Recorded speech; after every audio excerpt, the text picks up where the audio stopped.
Beleza, começamos. Boa, perfeito. Então, pessoal, mais um estudo do Cronos. Pedro, Samuel, Daniel, estão me ouvindo perfeito? Sim, dá pra ouvir perfeitamente. Sim, dá pra ouvir. Beleza. Então, é só naquele esquema, quando o Daniel for falar alguma coisa, aí desmuta, né, porque tá dando eco, e é só isso. Aí o pessoal vai entrando no meio do momento aí. E o Luigi acabou de entrar, Lulu. Alô? Com Alô? certeza o Luigi também tem que ver Alô? isso aí. Tá. Então, me ouvindo? dos vegetais. Sim. Ah, sim. E aí, gente? Tá dando de moto, cara? Tá onde, cara? Você tá... Ah, tá com barulho? É por causa do ventilador. Ah, tá mó calor mesmo. Então, peraí. Ai, tá muito ruído mesmo? Tá bem barulho ruim, de, cara. barulho de Só pra vento. botar o microfone quando não estiver falando. Ah, sim. Boa noite. Boa noite. Oi, Lilia. Boa noite. Bom, Oi, pessoal, oi. estão todos ouvindo? Sim. Sim. Beleza. Luigi, Oi, gente. Tô sim. tá ok, tranquilo. Bom, mais um estudo do Cronos. Ainda estamos esperando o pessoal entrar, vão entrando conforme a gente vai fazendo. Hoje o estudo é sobre o futuro, voltando àquele estudo que a gente estava fazendo sobre escatologia, e é bem interessante.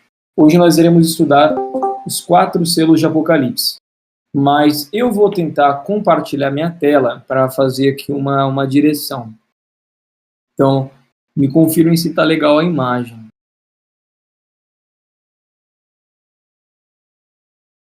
Aí...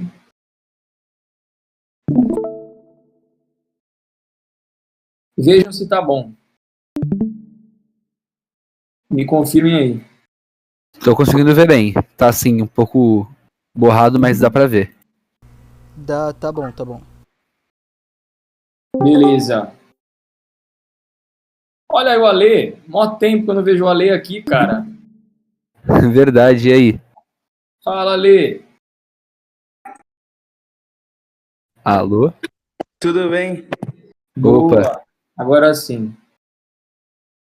Bom, então, Bíblia Católica? Cadê? Pode seguir. isso que eu já ia falar. Hoje eu vou fazer o estudo na Bíblia Católica, porque já faz uma Ave Maria aqui, da gente daquele jeito que a gente gosta. Amém. Amém. Bora.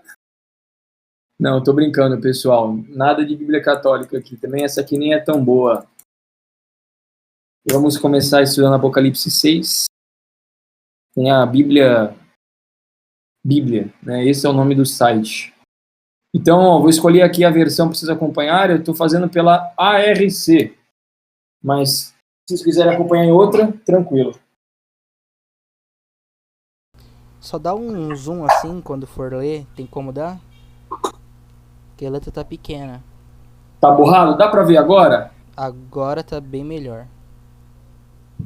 Tranquilo.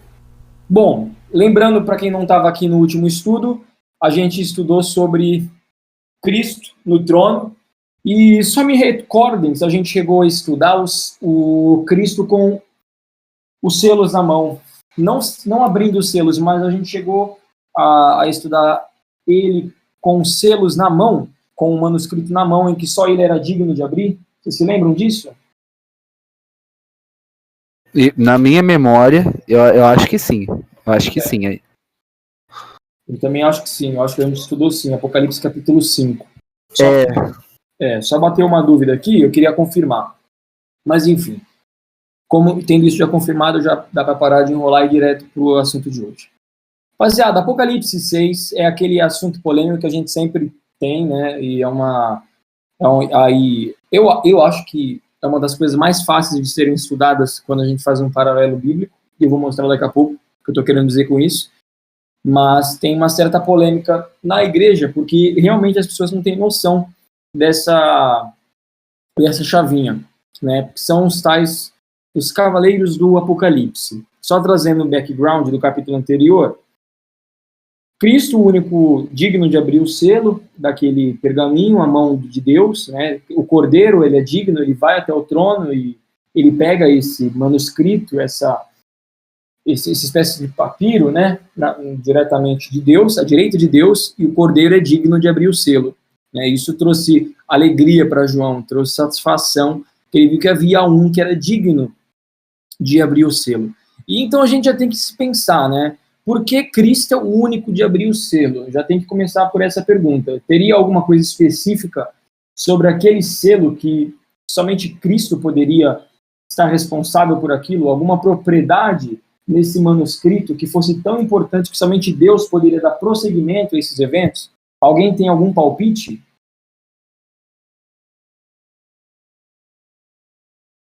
Calma, como é que é a pergunta? Eu me perdi. Ó, lá, vou recapitular a pergunta. Cristo é o único digno de abrir os selos de Apocalipse 5 que vão ser abertos agora no capítulo 6, né?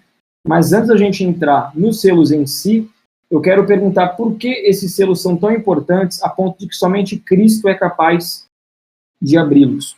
Alguém tem um palpite do que seriam esses selos?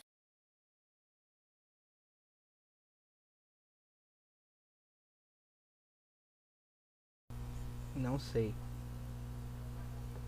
Ninguém. Nenhum.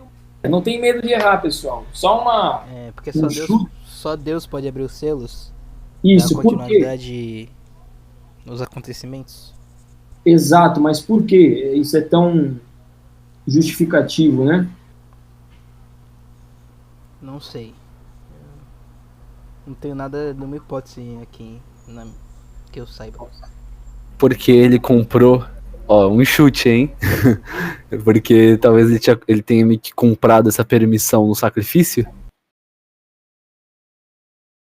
São respostas boas, de fato. Ele comprou essa permissão no sacrifício, mas que permissão é essa especificamente? O que seria esse selo? Ninguém tem um palpite do que está sendo aberto aqui e porque isso está no livro de Apocalipse, o que isso representaria? Porque, né, a gente tem um papiro, né, e vai ser interessante a gente ter esse background para entrar o que está acontecendo aqui. Vocês vão entender porque é tão importante essa pergunta daqui a pouco. Cristo recebe algo que ele é digno de receber, porque provavelmente ele morreu na cruz, e isso o deu o poder para fazer isso, foi dado esse poder para ele para fazer isso, então ele abre com esse poder, porque só ele tem o poder de abrir, ou seja, o que tem dentro desse selo, o que significa esse selo? São selos para dar prosseguimento a que tipos de eventos?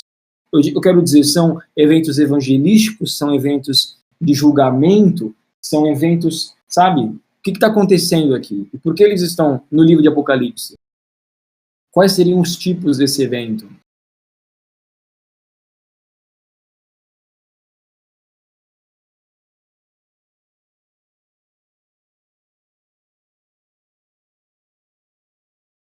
Podem dar um palpite, pessoal.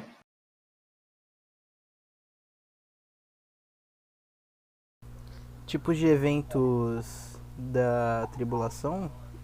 Não sei. Ainda não. Ainda não. Ainda não. Mais ninguém?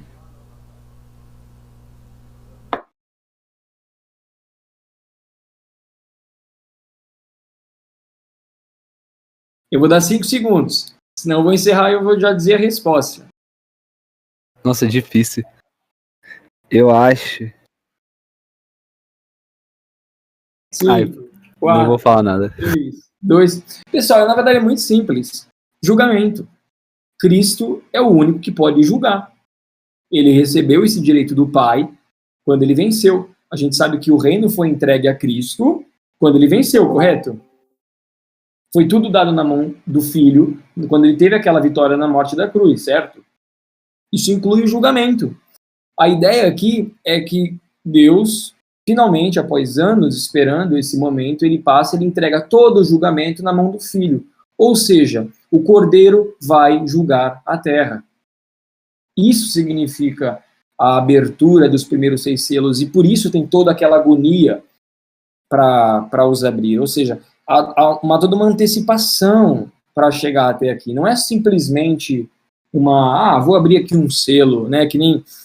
Não sei se vocês já chegaram a mandar carta, né? Ele se põe lá uma tintazinha, não uma tinta, tipo uma cola, e aí você dá um carimbo bonitinho, uma coisa antiga, né? Não se tem mais isso hoje em dia.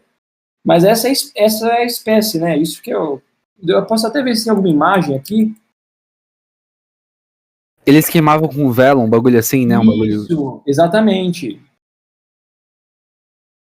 Tá vendo? Nessa pegada aqui, entendeu, pessoal? Tá mostrando a imagem para vocês aí? Sim, tô conseguindo ver. Esses Não, selos também daqui não tá aparecendo? não pra mim. A imagem Vê tá se parada. você aceitou a Entra- chamada de tela. Entra na transmissão. Você tem que do você Victor. tem que autorizar. Mas tá aparecendo sim, tá aparecendo. Então, Pera aí, eu vou tentar. beleza. Esse manuscrito foi dado na mão do Cordeiro por uma razão. Deus, ele não queria abrir isso sozinho. Ele entrega isso para o Filho para executar juízo na terra. A gente sabe que Cristo, ele mesmo, é o juiz. As próprias palavras dele, aquelas palavras que vieram para salvar alguns, vai servir de condenação para os outros. O que acontece é que o Cordeiro também é o leão. E a ideia é, o Cordeiro está abrindo os selos. O Cordeiro foi digno, foi achado justo o suficiente, vitorioso, para dar início aos julgamentos que vão trazer o fim. Vocês conseguem entender esse conceito? Ou alguém está com dúvida sobre isso?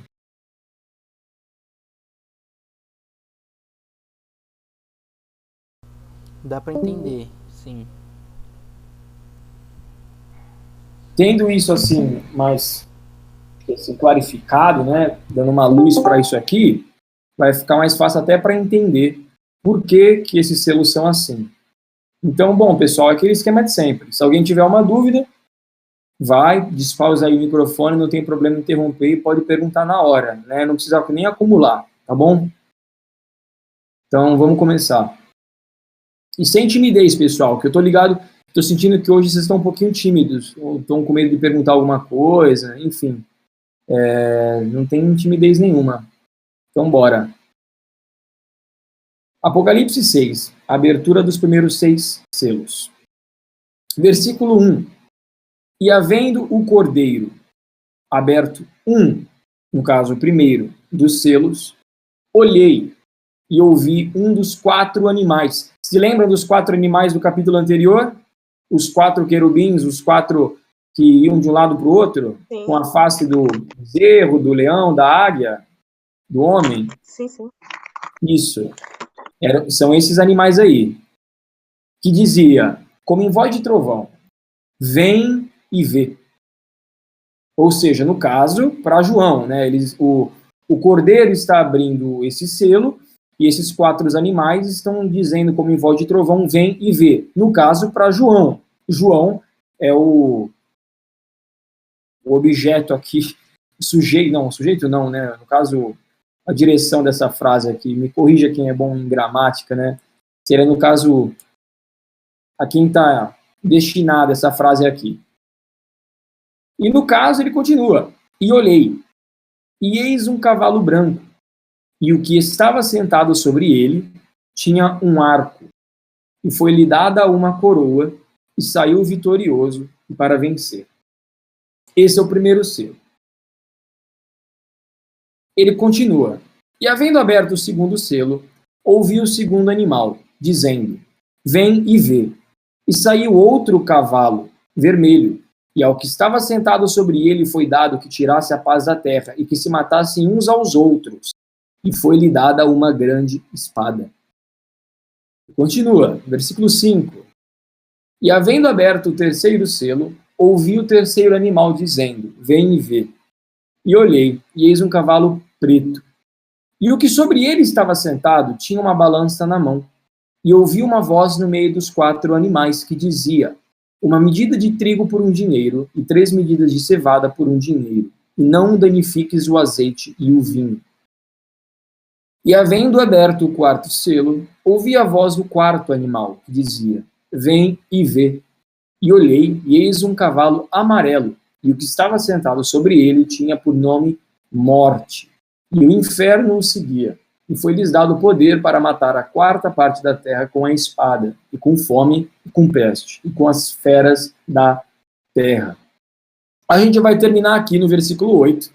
Né? Hoje o estudo é só para os primeiros 4 selos desse papiro manuscrito, enfim, desse livro, né? E por que tem tanta polêmica nesses 4 cavaleiros, 4 cavalos, 4 selos? Porque depende de muito símbolo, né? A gente está falando de símbolo depois de símbolo. Esses símbolos só são explicados com facilidade quando a gente compara essa passagem com outras passagens nas Escrituras. Alguém tem alguma ideia de onde a gente pode encontrar base hermenêutica, base teológica em algum outro livro das Escrituras para ler side by side, ali lado a lado? Alguém tem algum palpite de onde seria interessante procurar? Em Daniel? Daniel, quem falou? Ale? Sim. Usaremos o livro de Daniel. Mas não é o principal, mas certíssimo, Ale. O livro de Daniel está incluso. Tem outro. Alguém tem algum palpite? Zacarias? Acertou, Pedro. Livro de Zacarias. Quem te disse? Você. Mas não foi hoje.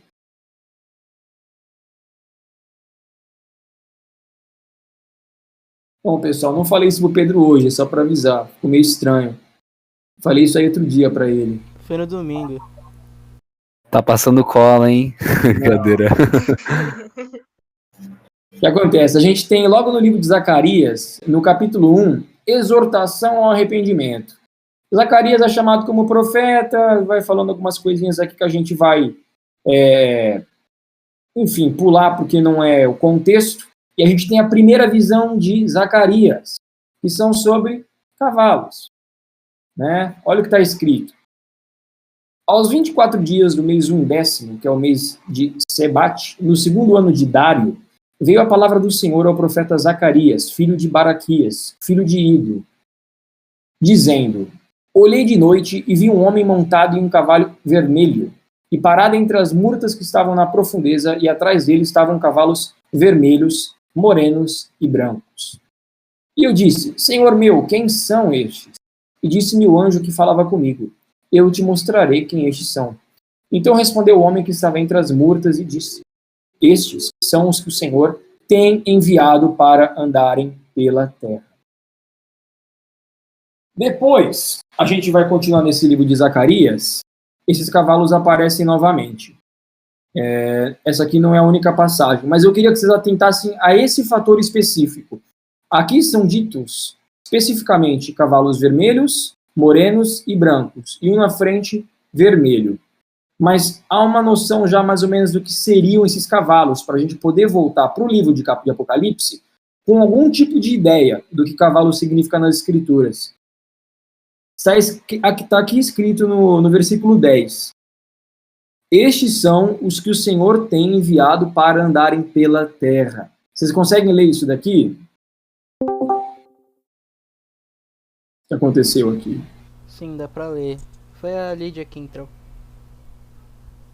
Lídia, só para avisar, a gente está compartilhando a tela.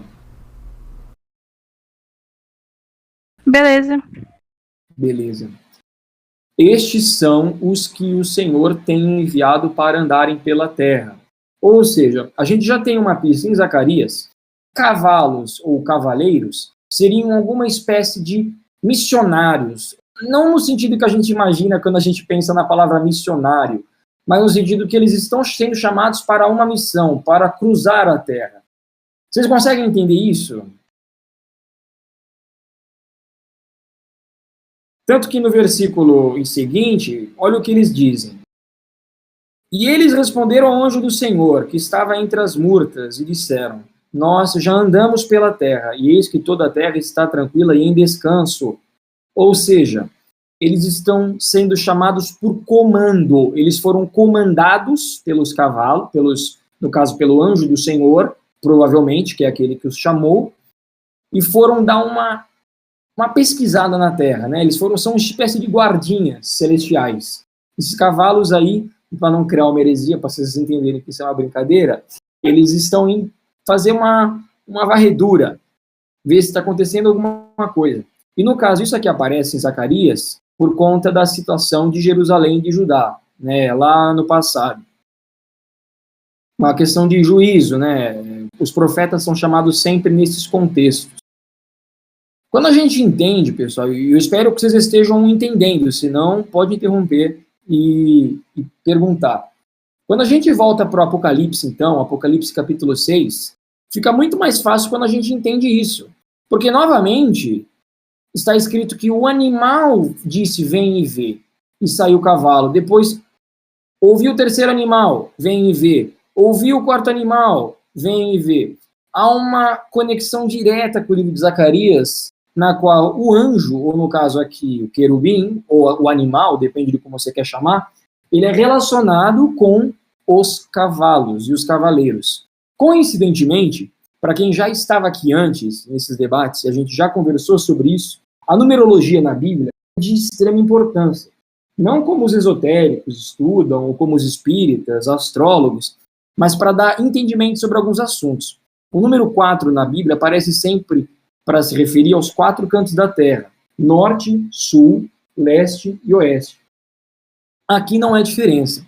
O fato de ter 4 querubins ao redor do trono de Deus, e esses querubins terem 4 faces cada um, e serem cobertos de olhos no corpo todo, significa que o trono de Deus é perfeitamente coberto e vigiado de todas as 4 direções e das 4 direções das 4 direções. Das 16 direções, o trono de Deus é perfeitamente observado. Vocês conseguem entender esse conceito? No qual o trono de Deus é 100% vigiado por esses querubins. Esses são os animais que vigiam o trono de Deus. E aqui são esses animais que estão chamando esses cavalos. Provavelmente na linha de Zacarias, ou seja, um cavalo para cada canto da terra. É um evento global, num contexto de julgamento, porque somente Cristo é aquele que tem o poder para chamar esses cavaleiros em existência. Vocês estão entendendo, começando a entender o que está acontecendo nesse capítulo aqui?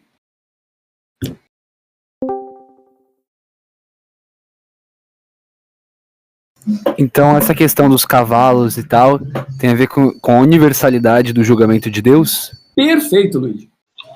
É o tempo final, é o ultimato, é o fim. Chegou.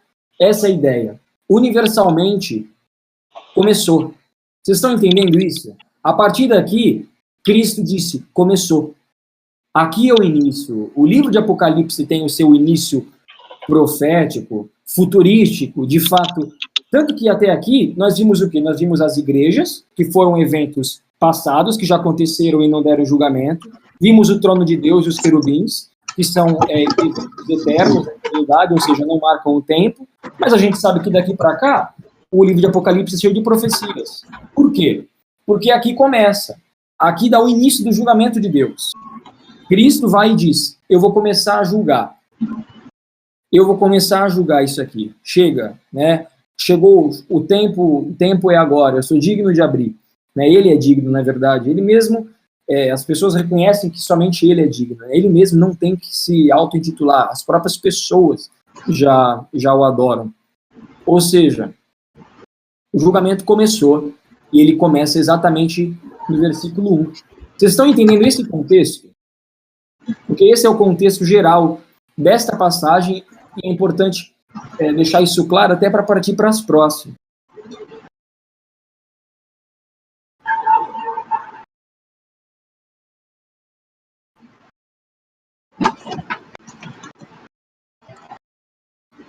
Bom, eu vou assumir que o silêncio é um sim, então, pessoal. Lembrando que, pessoal, vocês podem falar, como eu falei, não tem problema de interromper, desmutar. Estou vendo aqui o Alê, Daniel, Lídia, Lília, Luiz, Pedro, Samuel. Pode desmutar em qualquer momento, falar uma dúvida, um comentário, não tem problema nenhum, tá? Então eu vou assumir que o silêncio é beleza, estou entendendo tudo, tá? Não quero ninguém com dúvida, né? Esse é o objetivo do Cronos.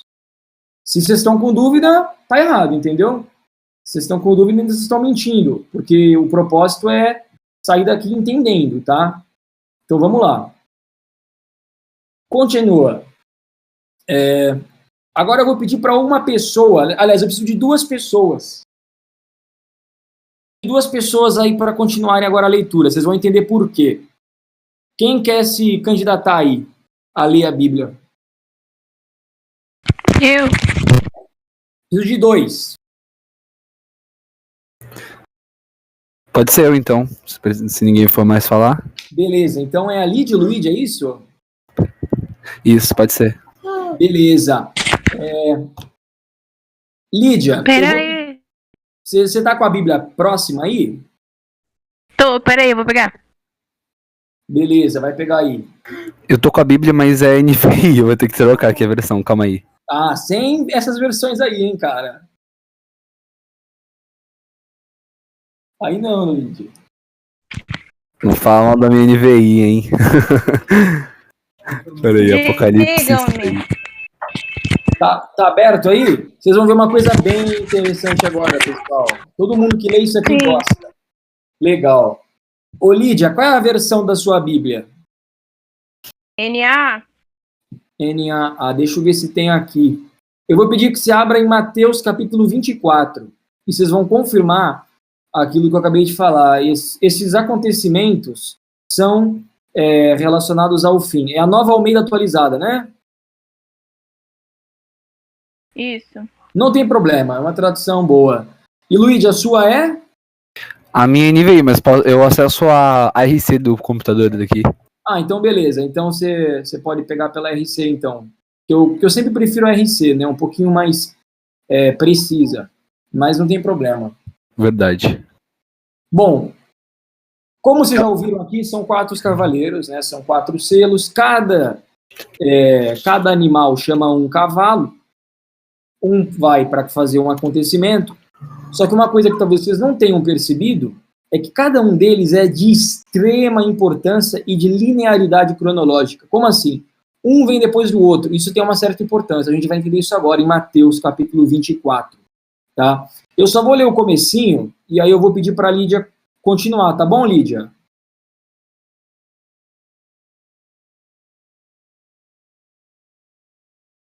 Lídia? Lídia? Ok, gente. Ah, beleza. Eu acho que tinha travado o seu áudio. Tá bom. Bom, vamos lá. Vamos começar lendo Mateus capítulo 24, a partir do versículo 3. Jesus estava sentado no Monte das Oliveiras, quando os discípulos se aproximaram dele e, em particular, lhe pediram: diga-nos quando essas coisas vão acontecer e que sinal haverá da sua vinda e do fim dos tempos. Antes de você começar a ler, Lídia, eu só quero que vocês entendam. Alguns vão dizer que Mateus capítulo 24 foi totalmente cumprido, ou isso aqui aconteceu com a destruição de Jerusalém. Por certo, isso não é verdade. A gente tem a introdução no versículo 3, que a pergunta para a resposta seguinte que Jesus vai dar tem a ver com a sua vinda e ao fim dos tempos. Então, por mais que o contexto seja da destruição do templo, que é até o versículo 1 e versículo 2, a resposta de Cristo está relacionada com a sua vinda e com o fim dos tempos, tá ok? E ele começa a partir do versículo 4. Então, Lídia, pode começar lendo, tá bom? Só que eu vou pedir para você fazer o seguinte: quando eu falar ler, você lê. Quando eu falar para, você para. E aí, no caso, Luigi, eu vou pedir para você ir e ler os Cavaleiros do Apocalipse, um por um. Pode ser? Beleza. Tranquilo. Beleza, então. Lídia, pode ler a partir do versículo 4 para a gente, por favor? E Jesus respondeu: tenham cuidado para que ninguém os engane, porque muitos virão em meu nome dizendo: eu sou o Cristo, e enganarão a muitos. Pode parar. Luigi, você pode ler qual é o primeiro cavaleiro do Apocalipse? Olhei diante de mim estava um cavalo branco. Seu cavaleiro empunhava um arco e foi-lhe dado uma coroa. Ele cavalgava como vencedor determinado a vencer. Ok, pode parar, Luigi. Continua, Lídia. Agora eu quero que você continue do versículo que você parou. 6. E vocês fiquem atentos e não se assustem. Peraí. Você pulou, a partir do versículo 6. Eu pulei. E vocês ouvirão falar de guerras e rumores de guerras. Fiquem atentos e não se assustem, porque é necessário que isso aconteça. Mas ainda não é o fim. Porque nação se levantará contra nação, e reino contra reino. Pode parar. Luigi, você pode ler qual é o segundo cavaleiro do Apocalipse? Posso sim. Apocalipse 6:3. Quando o cordeiro abriu o segundo selo, ouviu o segundo ser vivente dizer: venha. Então saiu outro cavalo, e este era vermelho. Ah, eu tô lendo pela NVI, acabei me esquecendo. Não tem problema. Pode ler, cara, não tem muito problema não. Então beleza, eu abri a RC pra nada, mas tudo bem, esqueci. Seu cavaleiro recebeu poder para tirar a paz da terra e fazer que os homens se matassem uns aos outros, e lhe foi dado uma grande espada. Pode parar. Agora você, Li, pode continuar, Li. Haverá fomes e terremotos em vários lugares. Porém, todas essas coisas são o princípio das dores. Agora você pode continuar, Luigi. Olhei diante de mim, versículo 5, tá? Do Apocalipse 6. Olhei e diante de mim estava um cavalo preto. Seu cavaleiro tinha na mão uma balança. Então ouviu que parecia uma voz entre os 4 seres viventes dizendo: 1 quilo de trigo por 1 denário, e 3 quilos de cevada por 1 denário, e não danifique o azeite e o vinho. Ok, pode parar. E agora você pode continuar, Lídia. Vocês serão entregues para serem maltratados, e eles os matarão. Vocês serão odiados por todas as nações por causa do meu nome. Nesse tempo, muitos hão de se escandalizar, trair e odiar uns aos outros. Pode parar, você pode continuar agora, Luigi. Versículo 8. Olhei e diante de mim estava um cavalo amarelo. Seu cavaleiro chamava-se Morte, e o Hades o seguia de perto. Foi-lhe dado poder sobre 1/4 da terra para matar pela espada, pela fome, por pragas e por meio dos animais selvagens da terra. Pronto, pode parar. Olha que interessante. Curiosamente, Lídia, continua lendo.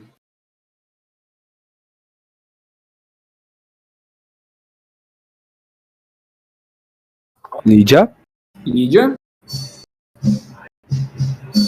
Alô? Eu acho que ela foi arrebatada. No meio da leitura. Lídia, está aí?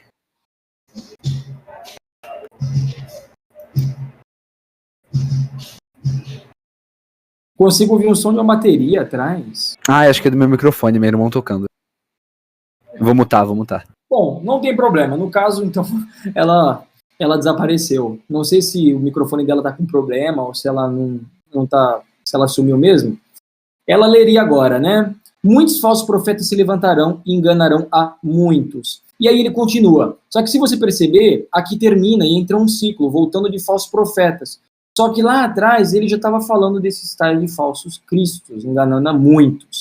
Ou seja, é quase como se a gente tivesse encerrado um ciclo. E esse ciclo termina em morte. Tanto aqui como em Apocalipse. E eu não sei se vocês perceberam, se ficou óbvio ou não, mas os selos e os acontecimentos de Mateus 24 são perfeitamente alinhados. Não tem nenhuma ordem diferente. Cristo, claramente, ele comenta sobre falsos cristos, guerras, fome e morte. E no caso, a morte, a gente já sabe até a quem ela é destinada. Né? Em Mateus 24, a gente já tem essa exposição a nós. Nós somos essa morte aí. Quem está morrendo são os cristãos, por conta dos acontecimentos da Terra. Né? Então, a gente está nessa corrida escatológica, onde os selos foram abertos, e a gente tem um paralelo muito claro. Né? Existe uma regra na Bíblia que toda passagem escura deve ser interpretada à luz de uma passagem mais clara. Mateus 24 é essa passagem mais clara. Claramente, Mateus, o sermão do princípio das dores, ajuda a interpretar o início, justamente o princípio dos selos. Não é uma coincidência, pessoal. né, de Deus na sua sabedoria, ele cumpre toda a profecia nela mesma. Né? A Bíblia, ela interpreta a Bíblia, texto identificando o texto. Quando a gente começa a ter esse padrão de leitura, a gente começa a ler side by side, né, de ladinho ali, fica muito fácil de entender um livro tão difícil como o livro de Apocalipse, tá? E por que eu parei? Eu vou analisar agora cada cavaleiro, eu vou mostrar por que é importante a gente primeiro fazer esse paralelo. Ninguém tem dúvida, né? Até aqui ficou tudo claro, tanto a questão de Mateus como a questão de Apocalipse. Alguém quer falar alguma coisa? Tá tudo certo? Eu tenho uma dúvida. Pode falar. Eu entendi mais ou menos assim a ligação do discurso de Cristo com o Apocalipse. Só que eu não entendi. Eu acho que isso vai ser melhor explorado mais na frente. Mas eu não entendi muito bem essa questão do. Aqui, ó, acho que é o terceiro, que ele fala sobre a questão da balança. Como é que ele se associa? Legal. Não, cada cavaleiro vai ser identificado, assim, vai ser analisado individualmente. Entendi. Mas até aqui, o contexto geral, tudo certo, até agora. Sim, tranquilo. Pessoal? Tudo certo. Daniel, Lília, Pedro, Samuel. Tranquilo, tá tudo certo. Tranquilo também. Tranquilo também. Boa. Segue o baile. Beleza. Então, pessoal, por que eu fiz questão de mostrar esse paralelo aqui e que é muito importante? Porque a gente acabou de solucionar brincando assim, lendo Bíblia do lado de Bíblia, um dos maiores mistérios. O que é o primeiro cavaleiro do Apocalipse? Tanto em igrejas reformadas, como pentecostais, o cavaleiro. Algumas pessoas vão dizer, ele é Cristo, porque ele é um cavalo branco, ele é grande, ele é imponente e ele é vitorioso para vencer, né? Cristo ele é a vitória, né? Enfim, ele foi dado uma coroa, um reino, ou seja, ele está saindo para... Isso seria o poder do evangelho, ou o evangelho alcançando as nações. A Lília não está conseguindo falar, ela falou agora. Quer dizer, isso é uma contradição, né? Digitou agora. Eu vi uma risadinha aí. Eu consegui ouvir também. Eu vi uma risadinha aí. Alô, Lília? Saiu sua risada, mas não saiu mais nada.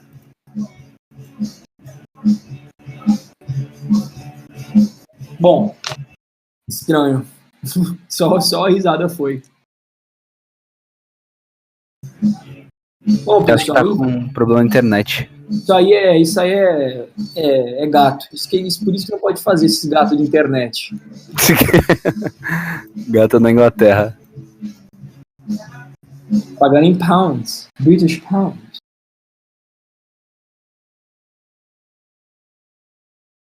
Bom. Lília, tenta sair e entrar de novo, ver se funciona. Não sei. Tenta sair e entrar de novo. Realmente deu para ouvir, mas só uma risadinha, né? Mas enfim, rapaziada. Lília?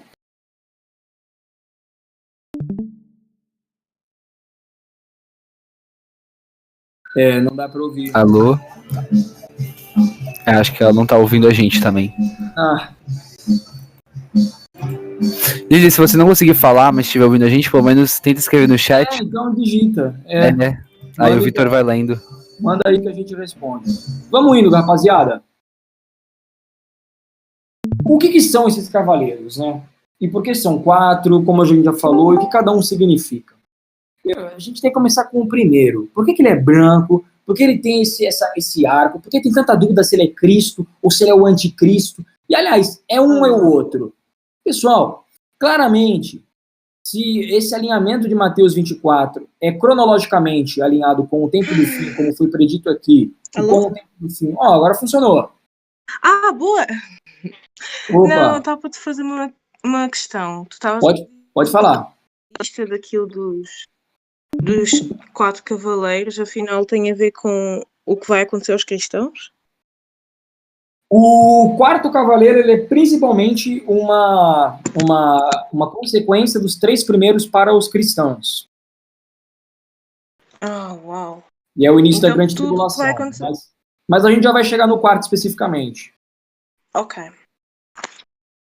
Então, o primeiro cavaleiro, pessoal, a gente tem que deixar claro, não é o evangelho. Por quê? Primeiramente, o cordeiro abrindo aqui os selos, perceba, ele não pode ser chamado através de um desses animais. Isso já seria estranho. No caso, esse vem e vê, chama o cavalo branco. Esse animal, esse querubim, ele tem o poder para dar ordem para o cavalo. O problema é que ninguém pode mandar em Deus. Então já começa um problema de autoridade. Quem é esse que está abaixo do cavalo branco, que está abaixo do querubim, que segue as ordens, entre aspas, do querubim, e que se parece tanto com o ministério de Cristo, né? A gente sabe isso por Mateus 24, né? Porque muitos virão em meu nome dizendo, eu sou o Cristo. Enganarão a muitos.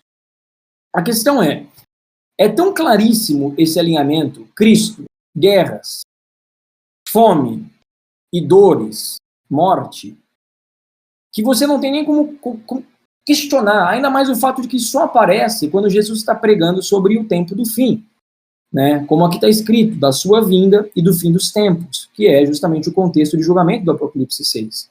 Ou seja, a gente tem que deixar claro que esse cavalo branco não é Cristo. Já começa com um grande erro de muitas igrejas. Não representa Cristo. Até porque Cristo aparece em Apocalipse capítulo 19. E a característica dele é um pouco diferente. Só para mostrar para vocês. Deixa eu ver se eu consigo pegar aqui mais rápido.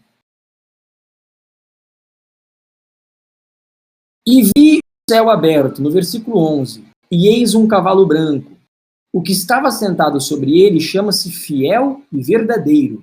E julga e peleja com justiça.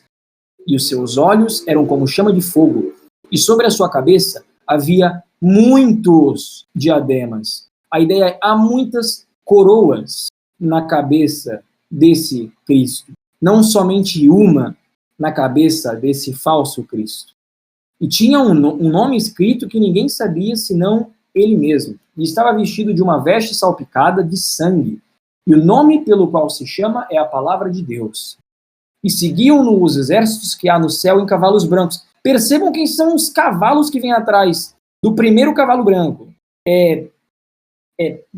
Guerra, fome e morte. Agora, olha quem são os cavalos que seguem o testemunho da palavra de Deus.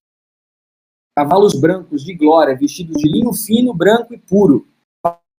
E da sua boca saiu uma aguda espada para ferir com ela as nações. E ele as regerá com vara de ferro. E ele mesmo é o que pisa o lagar do vinho, do furor e da ira do santo Deus Todo-Poderoso. E na veste e na sua coxa tem escrito este nome, Rei dos Reis e Senhor dos Senhores.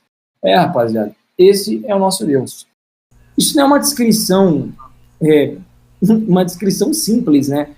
Não só uma riqueza de detalhes aqui, como grandes detalhes, né? Assim, algo maravilhoso. Ô Vitor, uma dúvida. Opa!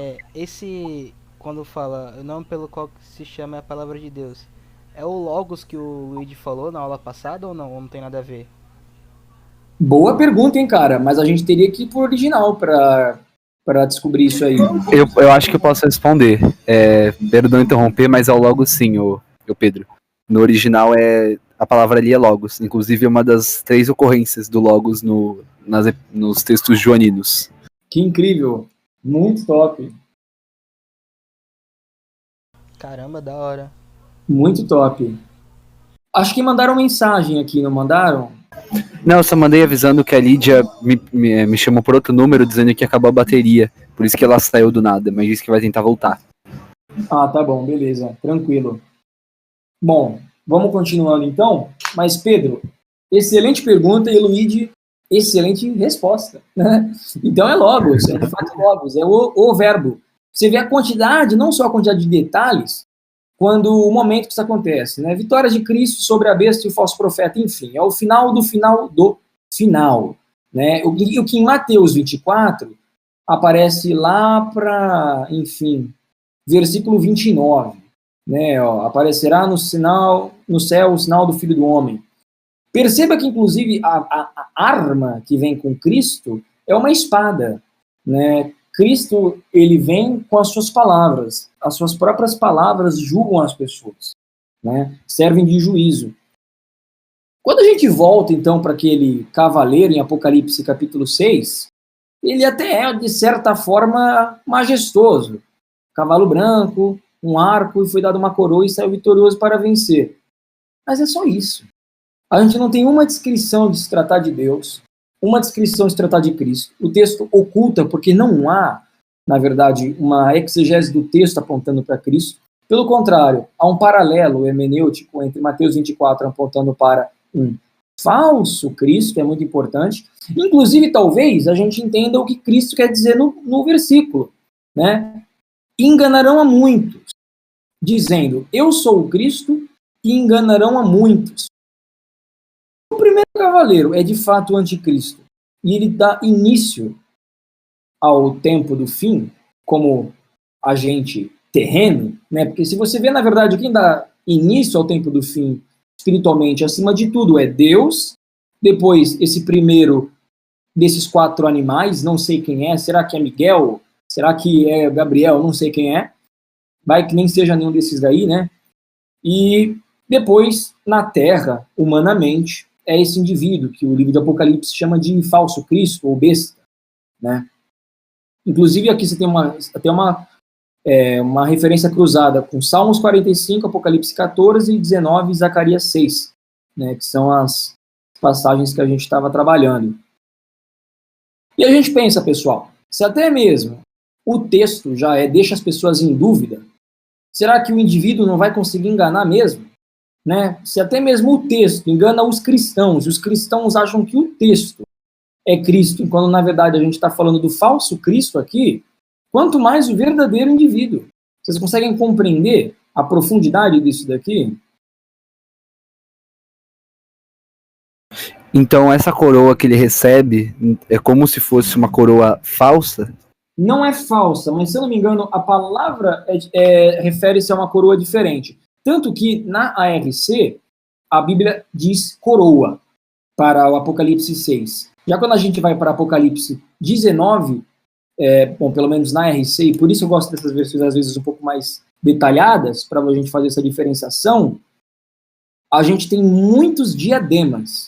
Né? No texto original, a coroa que esse primeiro cavaleiro tem, né, vamos ver se eu consigo mostrar para vocês aqui, né?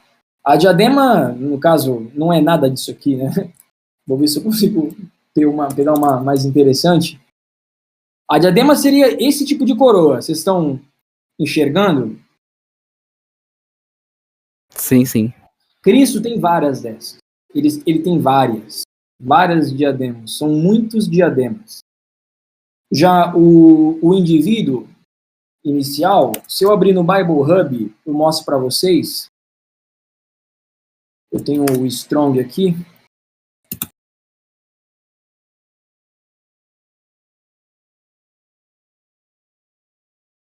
Palavra, quer ver? Vamos lá. Aqui é meio chatinho de pegar o original. Vamos lá.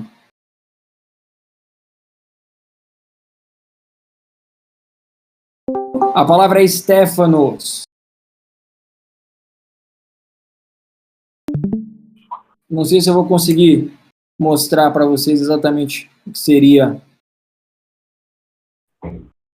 Vocês sabem aquela... É isso aqui, pessoal. Vocês sabem aqueles filmes de romano, imperador romano, grego, que eles levam aquelas coroas de folha na cabeça? Sim. É isso daqui que o primeiro cavaleiro tem na cabeça. Não é um diadema. É uma coroa de um conquistador.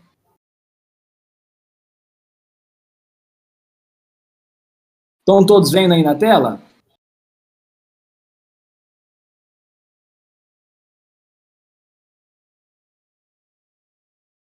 Tô vendo toda folhada a ouro, parece, essas coisas assim. Pois é, deve ser semelhante à que a gente encontra a que João viu, no caso, né? Agora, a sua pergunta, Luiz, se seria uma falsa coroa? Não, não é uma falsa coroa. De fato, esse indivíduo, ele é um falso Cristo, mas a coroa dele é verdadeira. Não só isso, o arco dele é verdadeiro, a coroa dele é verdadeira e a vitória também é verdadeira. Ou seja, por mais que ele seja um falso Cristo, no sentido que ele seja passando-se por Cristo, ou seja, dizendo, eu sou o Cristo, O que ele está fazendo é de fato verdadeiro. Ele vai ser de fato um guerreiro, de fato um conquistador. Ou seja, é uma missão verdadeira. E daí a gente tem o início do fim, né? Quando as coisas começam, né? É a partir daqui que ele passa a ter vitória. E a gente tem uma série de conexões que eu queria mostrar para vocês. A gente já fez essa de Zacarias, a gente já fez essa de Mateus 24. Ale, você falou de Daniel, não falou? Sim. Então, olha que interessante. Então agora eu vou pedir para você ler Daniel, cara. Daniel, capítulo 9, versículo 27.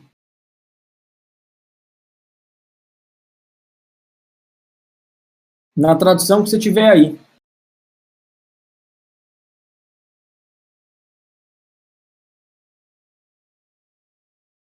Só o capítulo 27? Ou só o versículo 27? Somente o 27. E ele afirmara aliança com muitos por uma semana, e na metade da semana fará cessar o sacrifício e a oblação, e sobre a asa das abominações virá o assolador, e isso até a consumação. E o que está determinado será derramado sobre o assolador. Perfeito. Bom, pessoal, aqui a gente tem uma das passagens mais difíceis da Bíblia, se não a mais difícil. As 70 semanas de Daniel. Por que eu trouxe logo para o versículo 27, no finalzinho? Porque a gente tem o mesmo problema que a gente tem em Apocalipse. A gente não sabe se isso aqui está falando de Cristo ou do anticristo. O fato é, ninguém fez isso na Terra. Ninguém chegou e dessecrou o sacrifício e causou desolação no mundo. Inclusive, se a gente voltar para Mateus 24, olha que interessante. Está aqui escrito no versículo 15. Vocês estão vendo, pessoal? Mateus 24, versículo 15. Quando, pois, vocês virem situado no lugar santo o abominável da desolação de que falou o profeta Daniel. Adivinhe o que Daniel está falando? O abominável da desolação. Ele literalmente está citando. E ele firmará um concerto com muitos por uma semana, e na metade da semana fará cessar o sacrifício e a oferta dos manjares. E sobre a asa das abominações virá o assolador, e isso até a consumação que está determinada e será derramado sobre o assolador. Em algumas outras traduções, desolação, ou seja, ficar vazio. A gente tem um paralelo de Mateus 24 com Daniel 9 muito grande.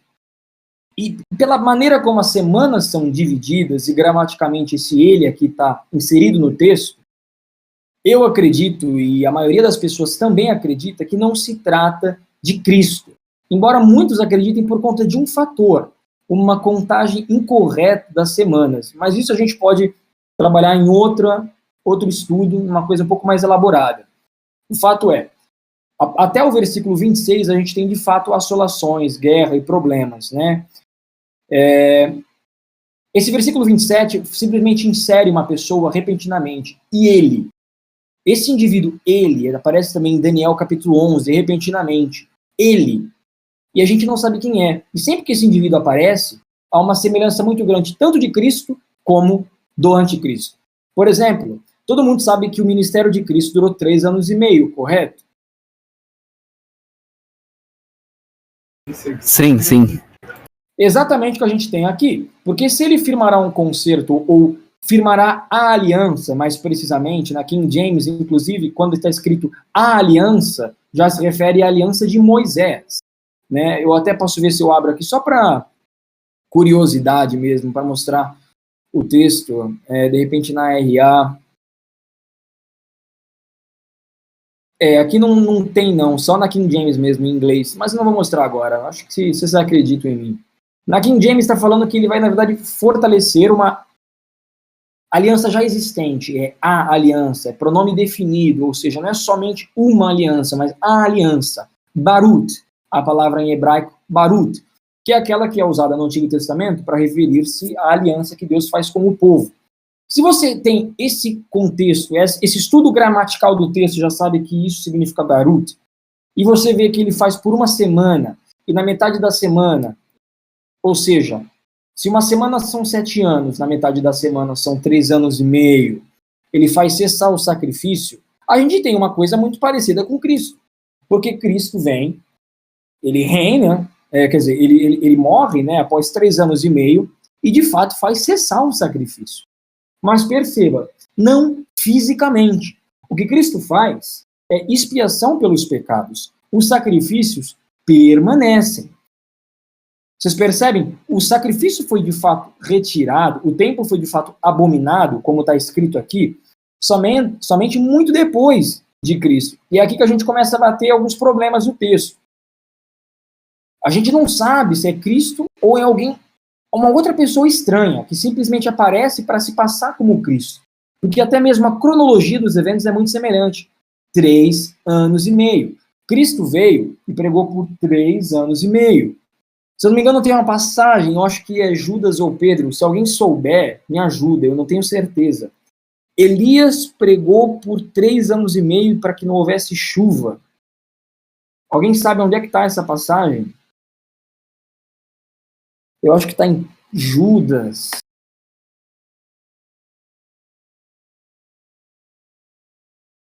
Posso até procurar aqui. Não, não é isso.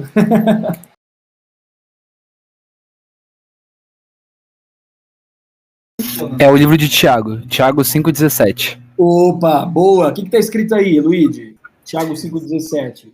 Elias era homem sujeito às mesmas paixões que nós, e orando pediu que não chovesse, e por 3 anos e 6 meses não choveu sobre a terra.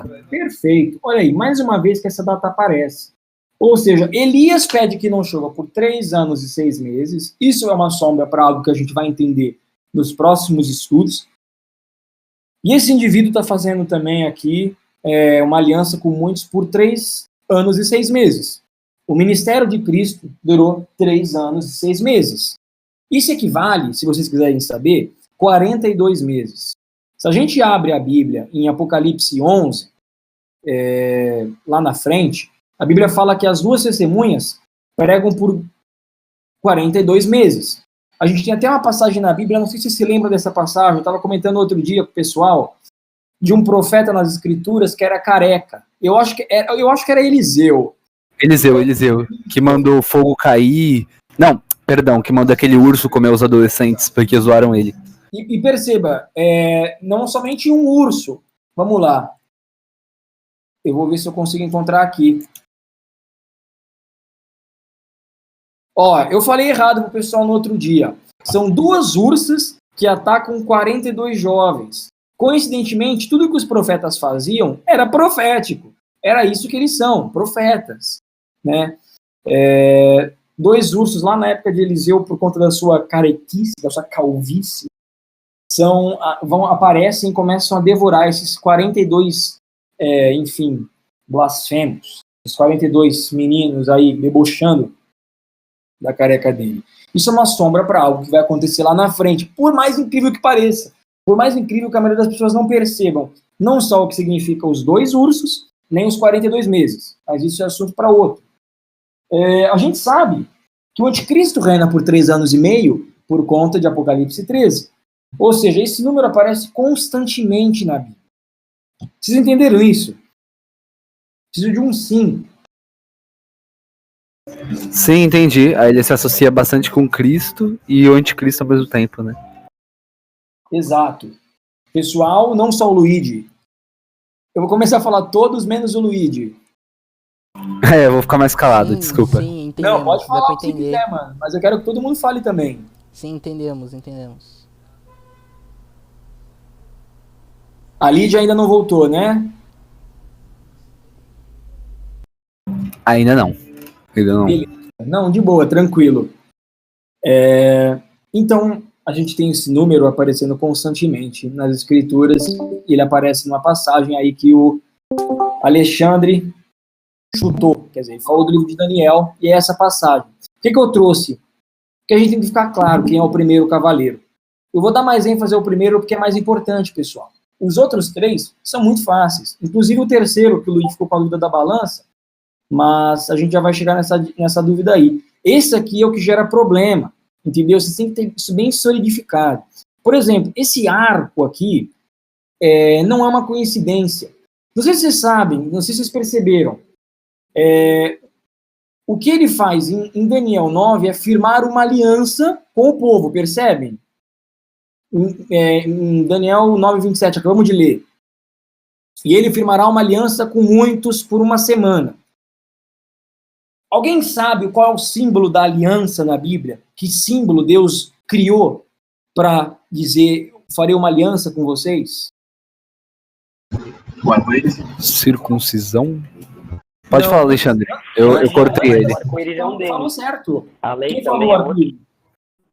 Eu. Quem? Eu, Rafael. Rafael? Que? O Rafael tá já aqui? Já tô faz uns 20 minutos. Fechou, mano.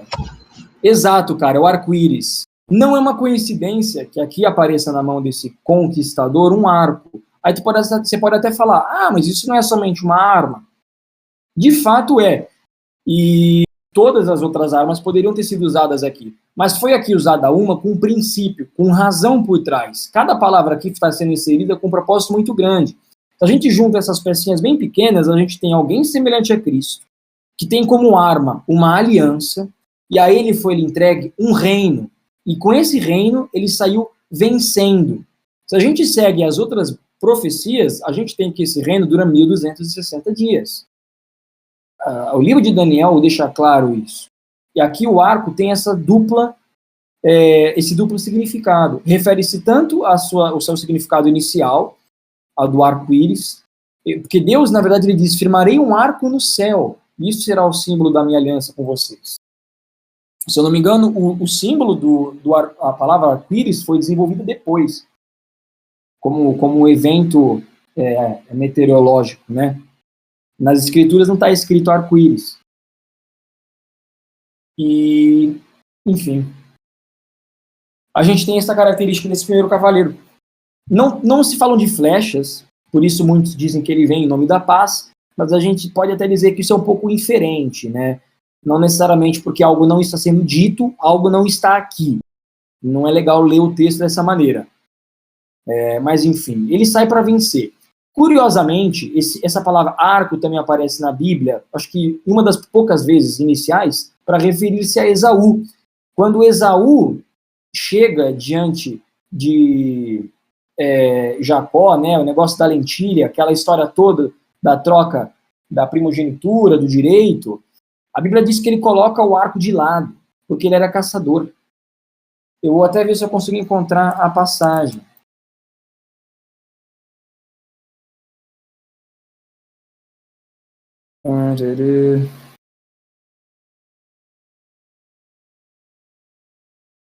E se você, pessoal, eu estou usando o Google, mas se vocês souberem, já ajuda.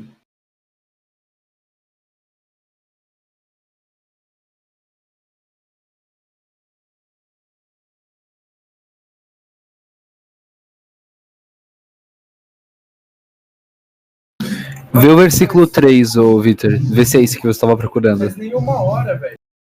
É isso mesmo, Agora, pois, toma as tuas armas, a tua alvagem e o teu arco, e sai ao campo e apanha para mim alguma caça. Claramente, essa era a arma que Esaú usava para caçar. E mais uma vez, pessoal, Bíblia é como um palco, as palavras não são jogadas, tem uma razão de estar escrito dessa maneira. A arma que ele usava, tudo que está aqui escrito tem uma razão. Esse indivíduo, ele é um conquistador, ele é um caçador. Em nenhum momento a Bíblia fala que Cristo segura um arco. É isso que vocês têm que entender. A Bíblia fala que Esaú segura um arco. Não é normal referir-se a um ungido com um arco. Isso não aparece, se eu não me engano, fala inclusive que acho que algumas passagens de Salmos, das flechas, fala dos dardos do inimigo, chega a comentar em alguns outros versículos, a gente tem algumas outras aparições aí do arco, falar de guerreiros, mas não é comum aparecer para o ungido, para Cristo, essa arma. Sim, quando você falou, leu aquele texto lá de representação, estava descrevendo Cristo tinha uma espada, né, que saía pela boca, e não um arco. Perfeito. Né? E perceba, não é somente uma espada, é uma espada que está saindo pela boca. Porque a arma de Cristo são as palavras dele. Não é que Cristo vai aparecer daí, vou matar a galera. Ele vai falar. Porque ele é o verbo, ele fala que haja, e há, que suma, né? O dia que Cristo aparecer e dizer acabou, acabou. Por quê? Porque ele falou. Cristo falou, acabou. Entendeu? É assim que funciona. Não tem espadinha, não tem AK-47, não precisa. Ele é Deus. Por isso que é dado uma espada. Até pela menção honrosa sempre da espada nas escrituras, né? Como as escrituras são como a espada, capaz de separar as juntas, né? A medula, enfim. Ó, a Lília está falando aqui, ó. Estou a ouvir. Eu acho que perdi na simbologia que o arco. Pode explicar outra vez? Sim, Lília. O arco, ele é literalmente um símbolo de guerra, mas principalmente de caça, ou seja, alguém que está caçando algo, uma presa. No caso, eu dei o exemplo de Esaú, em Gênesis 27, mas também é usado para tratar-se a aliança. Embora não seja exatamente o arco aqui sendo tratado, quando a gente vai para o livro de Gênesis, e a gente vê o arco, vamos lá, deixa eu ver se eu consigo encontrar.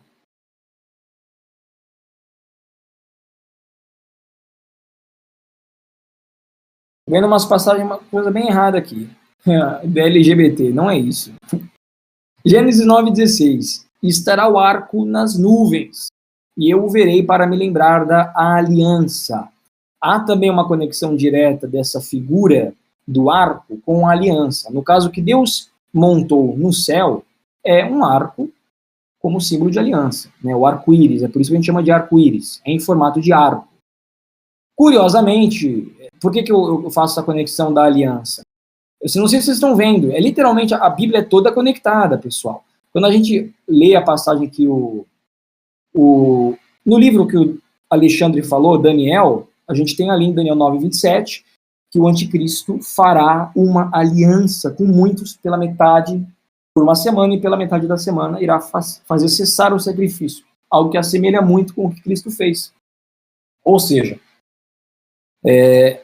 a ideia é mostrar para vocês, através dessas conexões, quem é o primeiro cavaleiro do Apocalipse. Eu acho até mais interessante, Vitor, gastou tempo pra caramba aí no primeiro, muito mais importante a gente focar nesse aqui, para tendo esse aqui estabelecido, a gente começar a entender os outros, tá bom? Aí no caso enfim, tudo vai ser simbólico e tudo a gente pode fazer a mesma conexão, tá ok? Deu para ouvir, Lilia?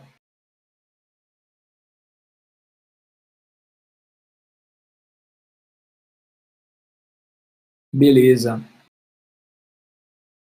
Então ele continua, né? O segundo selo, a gente tem um cavalo vermelho. A gente também sabe o que significa. Está escrito em Mateus 24. Isso aqui é meio que um spoiler, né? Tipo, a resposta da pergunta, né? Até meio chato para o cara que quer pensar, mas aqui Cristo já deixou tudo claríssimo. Vocês ouvirão falar de guerras e rumores de guerras. Ó, nação se levantará contra nação e reino contra reino. Ou seja, aqui a briga é interna, é nação contra nação e reino contra reino. O segundo cavalo vermelho foi-lhe dado para que tirasse a paz da terra e que se matassem uns aos outros, nação contra nação, reino contra reino, e foi-lhe dado uma grande espada. Aqui, provavelmente, pela exegese do texto, a espada refere-se ao fato de ser uma guerra armada, trazer dor, morte. Não necessariamente aqui como o arco aparece, com o seu significado de caça, né? O primeiro cavalo, ele vem trazer conquista, ele vem caçar alguma coisa, terreno, ele vem, de fato, trazer algo à tona. O segundo, não. O segundo, ele vem matar mesmo. O objetivo do segundo é guerra, é morte. Já começa aqui as pessoas morrerem, e por isso o vermelho. É uma cor mais associada à guerra, né? Inclusive na Bíblia é associado aos nossos pecados, né? Escarlate. Enfim, por isso que eu mostrei para vocês. O primeiro acaba sendo mais complicadinho. O segundo cavaleiro do Apocalipse representa justamente toda a paz que é tirada justamente durante esse tempo aqui. Nação contra nação e reino contra reino. Porém, se há uma linearidade, a gente sabe que isso acontece não somente historicamente, simbolicamente, como alguns vão dizer, mas principalmente após o primeiro cavalo. Ou seja, por consequência das conquistas desse indivíduo aqui, do anticristo, há muita gente morrendo. Está rolando muita guerra. E tu pergunta, pô, mas tem alguma prova também na Bíblia que isso acontece? Com certeza. Não só a gente está lendo em Mateus 24, como Daniel. Mais uma vez, né? Como o Alexandre comentou aí, o próprio livro de Daniel, ele comenta sobre isso. Daniel capítulo 11. A partir do versículo 36, e é por isso que eu não recomendo essas traduções NTLH, já alterou bastante o texto aqui. Novamente a gente tem introduzido aquele termo. E esse rei aparece repentinamente, ó, olha só. E alguns dos sábios cairão para serem provados e purificados e embranquecidos até o fim do tempo, porque será ainda no tempo determinado. Esse texto está vindo, tem um stop até que daqui a pouco, ao tempo determinado, ao fim. Vocês estão entendendo isso? Há um break no capítulo. Vai tudo acontecer até o fim. E aí, repentinamente, bum! E esse rei fará conforme a sua vontade. É aquilo que a gente também viu no capítulo 9. Essa estrutura de texto, ela está sempre no livro de Daniel, entendeu? Aí nosso Daniel aqui no grupo, eu sempre brinco com ele do livro de Daniel, é um dos mais esclarecedores. É um pulo profético. Do nada, é introduzida uma nova pessoa no texto. E ele começa a falar coisas que a pessoa anterior não cumpriu, porque até aqui a gente está falando de Antíoco. E a gente vê aqui o cumprimento exatamente do segundo cavaleiro do Apocalipse. Guerra pra caramba. E no fim do tempo, o rei do sul lutará com ele, e o rei do norte o acometerá, com carros e com cavaleiros. Guerra, guerra, guerra. Tudo isso aqui é guerra. Egito, Oriente, enfim. Isso aqui é o anticristo fazendo guerra geopolítica localizada ali no Oriente Médio. Ou seja, inclusive a gente vai conseguir reconhecer a besta por conta disso aqui. Do versículo 36 ao versículo 45, a gente tem um retrato das guerras que ele faz. Guerras que não podem ter sido aplicadas, por exemplo, aos reis anteriores, né? Sem o pulo profético, sem o pulo cronológico, né? No caso, Antíoco não fez nada disso aqui, absolutamente nada. Então a gente começa a reconhecer esse padrão. Ou seja, essas nações contra nações, reino contra reino, também é uma consequência natural do próprio anticristo. E ainda não é o fim. E ele continua, né? Haverá fomes e terremotos em vários lugares. E é exatamente o terceiro cavaleiro do Apocalipse. Um cavalo preto, sobre ele uma balança, e ouvi no meio dos 4 animais uma medida de trigo por 1 dinheiro, 3 medidas de cevada por 1 dinheiro, e não danifiques o azeite e o vinho. Sobre a sua pergunta, Luigi, você não entendeu a respeito da balança. A maioria das pessoas aqui vai associar a balança com um arco e com a espada, né? Ou seja, o que ele está levando na mão. Só que o poder desse cavalo é de trazer preço às coisas, de alterar o preço às coisas. Tem até o que a Bíblia fala sobre pesos, né? Medida. Eu agora não me lembro dos versículos certinho, mas geralmente a Bíblia comenta, a Bíblia usa essa palavra balança para referir-se à economia e a juízo, né? Ou às vezes aos dois, que acontece muito no Antigo Testamento. É provável que esse cavalo preto tenha alguma conexão com economia.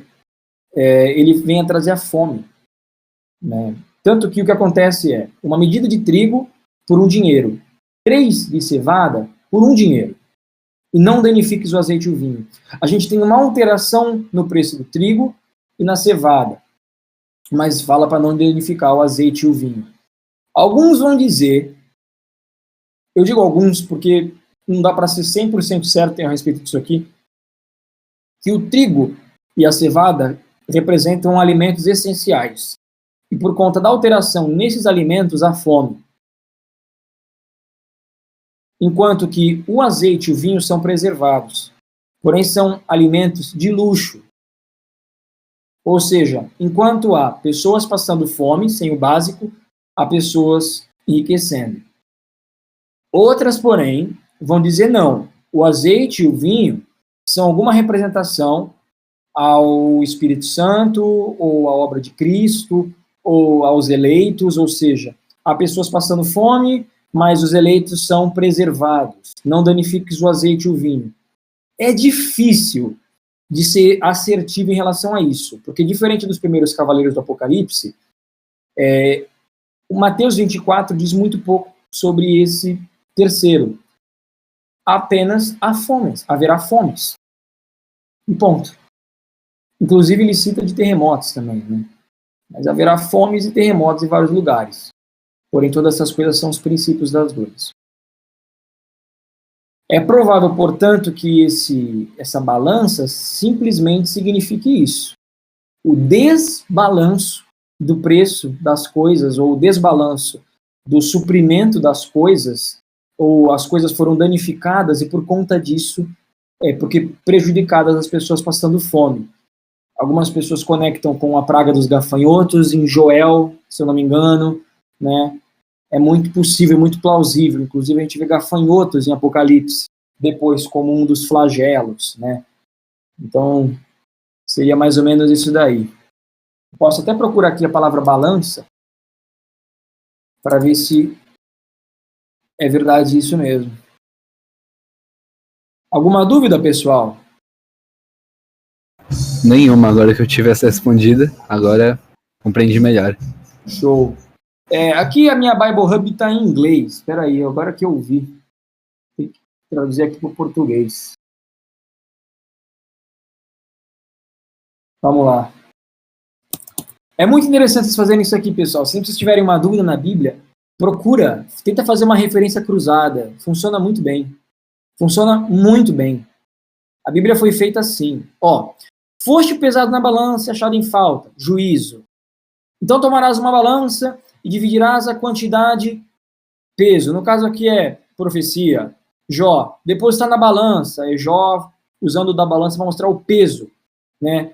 Provérbios 16:11. Equilíbrio e pesos honestos vem do Senhor. Essa é a passagem que eu queria falar. Provérbios 16:11. Equilíbrio e pesos honestos vem do Senhor. Por isso ele deseja que a balança seja usada com justiça. Balança desonesta. Provérbios 11. Jó. Aljava a balança ao seu lado com a lança dado flamejantes. Também. Juízo. É até mais frequente do que peso o senso de juízo, né? Aquele senso que a gente tem sobre justiça, né? Que a justiça é cega. A gente imagina aquela estátua, né? Segurando uma balança, que é o símbolo da justiça. Só que né, no Brasil ela não é tão cega assim, mas o consenso da Bíblia é isso, né? Quando aparece esse símbolo. Tem Jó, Jeremias, Provérbios. Geralmente ela refere-se a isso. Juntas na balança nada pesam. Pesei a prata na balança, em Ruth. Pesei a prata na balança, em Gênesis. É isso, pessoal. Essa balança em Apocalipse 6, ela vem para pesar alguma coisa. No caso, os alimentos sendo pesados, os preços deles estão sendo alterados, de repente pela injustiça do homem, de repente pela injustiça deste homem, o princípio, né? Talvez esse cavaleiro branco, na sua loucura, venha até querer alterar os preços, eu não sei, tentar interferir no preço do alimento, e por conta disso haja fome.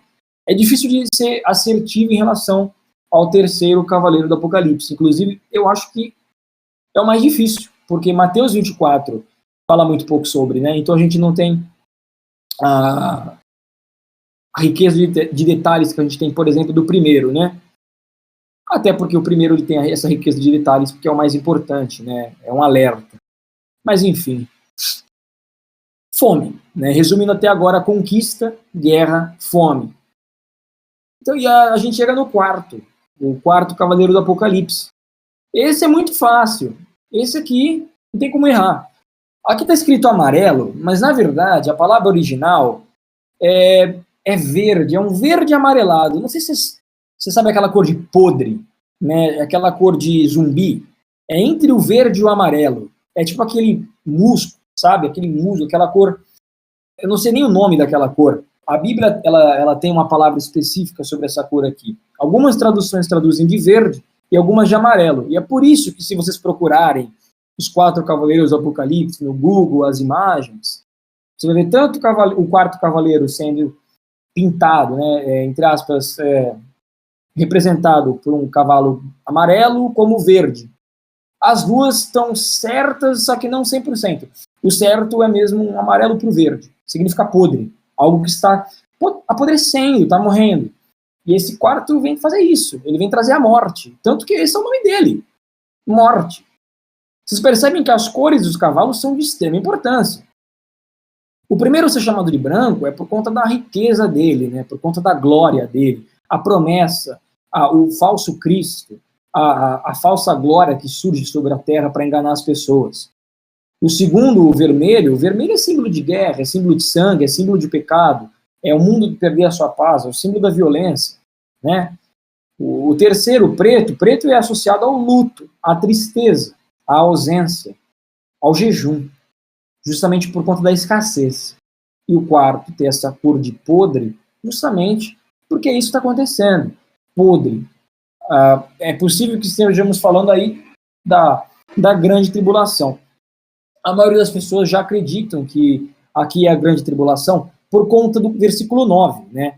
Versículo 9 continua: e havendo aberto o quinto selo, vi debaixo do altar as almas dos que foram mortos pelo amor da palavra de Deus.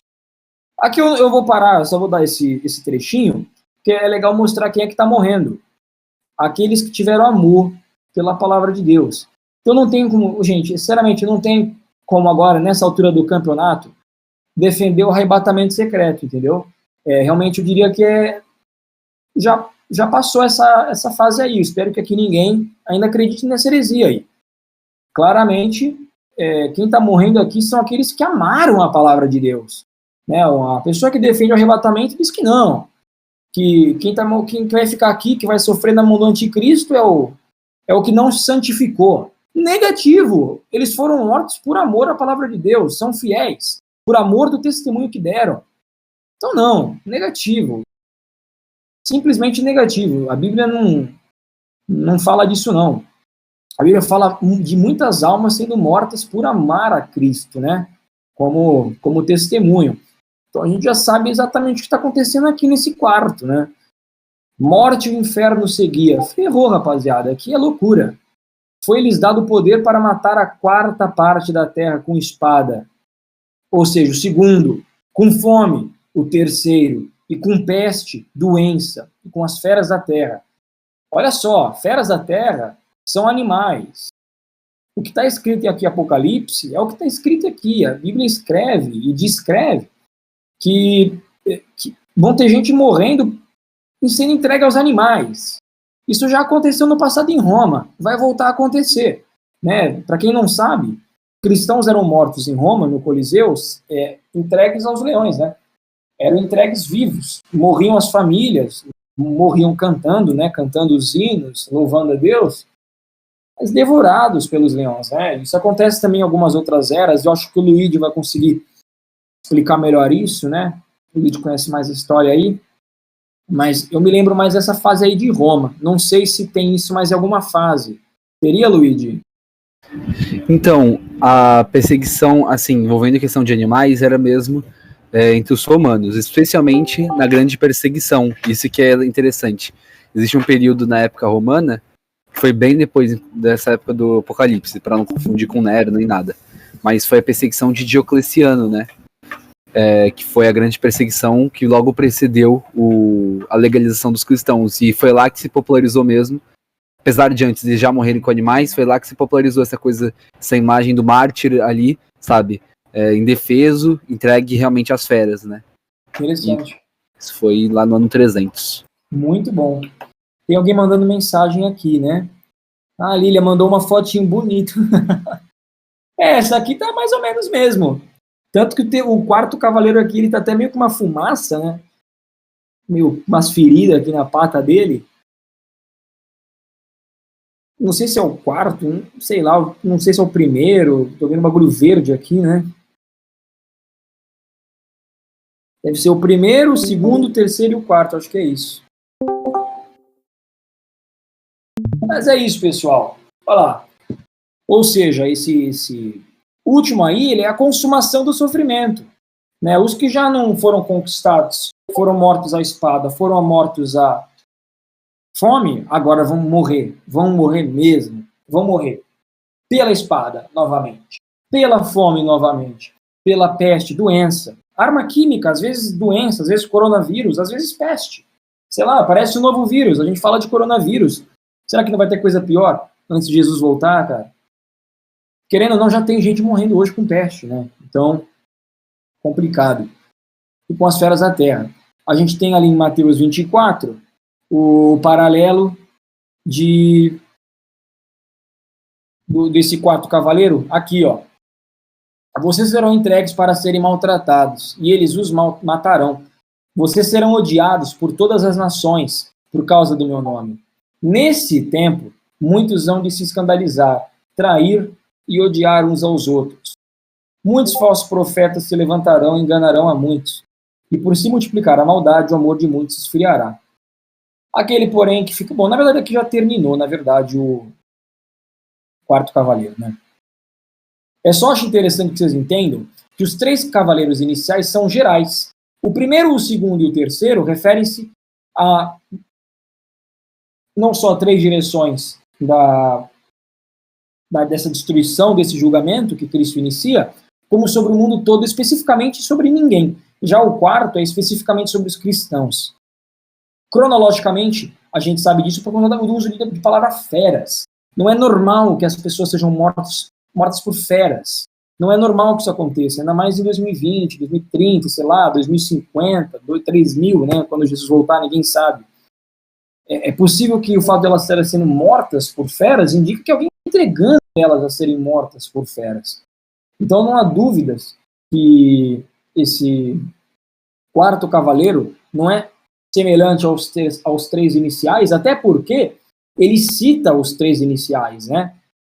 Na verdade, ele cita o segundo, o terceiro, cita a peste e cita as feras, né? Então, resumindo assim, né? Vem o primeiro, conquista o mundo, vem o segundo, traz guerra sobre o mundo, vem o terceiro, traz fome sobre o mundo. E após tudo isso, sobre os cristãos, vem espada, fome, doença e as feras, né? Bestas em algumas traduções, animais selvagens em algumas outras traduções, dando início à grande tribulação, que é exatamente o que a gente tem no versículo 9. Aqui, inúmeras pessoas sendo mortas, né? Na verdade já mortas, né? Percebam, aqui está no passado. Vi debaixo do altar as almas dos que foram mortos. Aqui já aconteceu, isso aconteceu. Aqui, no versículo 8. Entenderam até aqui?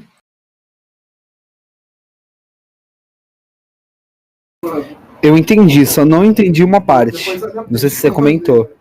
Pode falar. Mas foi quanto à questão desse 1/4 da Terra. Esse 1/4 da Terra é para representar os cristãos? Boa, cara. Queria comentar até disso. Muito legal. A gente não tem, nem no primeiro, nem no segundo, nem no terceiro, uma medida de quanto da Terra está morrendo, né? Isso é, sei lá, subjetivo. A gente tem, no Apocalipse, em algumas passagens lá na frente, alguns números sendo introduzidos principalmente sobre um exército que atravessa o rio Eufrates junto com a besta, etc. Assim, entrega um número. Esse número é muito grande, ele dá até um número lá, agora não convém trazer para cá. Considerando que, primeiramente, cada cavaleiro aponta para um dos cantos, é plausível sim que seja 1/4 da Terra, até por conta dessa numerologia simbólica, né, de 1/4, 1/4, 1/4, 1/4. Mas eu acredito, e é particular, né, a gente pode acreditar numa visão mais simbólica ou literal, mas eu vou tomar como pressuposto a visão literal, porque não é normal a Bíblia usar esse tipo de número simbolicamente sem explicar, que esse 1/4 represente o número, talvez, das pessoas que morram na Terra durante a Grande Tribulação. O que concluiríamos, então, que quando o anticristo aparecer, vai ter aproximadamente 25% de cristãos no mundo, ou algo assim, né? É uma afirmação até forte, né? Se você tomar na visão literal. Mas, por certo, quando a Bíblia fala de 1/4 parte, é 1/4 da Terra.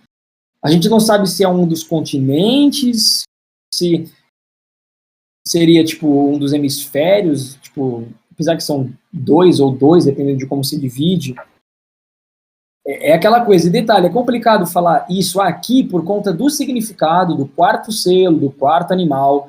Aparecer a quarta parte aqui não necessariamente significa que há um quarto, enfim, um quarto da Terra seja cristão, né? Não necessariamente. Mas por conta da natureza do quarto cavaleiro do Apocalipse, né?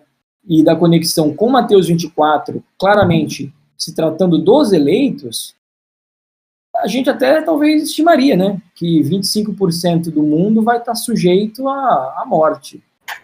Não sei se isso é, se isso é estatístico, quantos por cento dos cristãos existem, né? Sei lá, isso realmente é indecifrável no momento, Luigi. Entendi. Não, é porque o que me gerou dúvida mesmo foi que, assim, existem muitas previsões, né, de que futuramente o islamismo vai passar o cristianismo, essas coisas. Só que, assim, é contestada essa afirmação, sabe? Quantos por cento de cristãos será no mundo no futuro? Porque hoje a gente tá em 1/3 mesmo, é quase 1/3, certinho, 33%. Legal, cara. Ou seja, talvez vai diminuir mais e caia em 1/4. Exatamente, as pesquisas que eu vi, né, tem pesquisas de religião sobre até 2050, são geralmente as estimativas que eles fazem. Tem alguns que fazem até 2100, mas é muita suposição. 2050 é um pouco mais certo. Bom, mas também a gente tem que pensar aquilo, né, Luigi? Desse 1/3 aí, quem são os eleitos mesmo, né? Exatamente, assim, se você fazer a conta, eu tô dando não tô acusando, assim, o continente inteiro, mas vamos supor. Esses hereges. Não vou excluir um grupo enorme de cristãos da conta, mas vamos supor, né? Na Europa tem 500 milhões de cristãos, em média.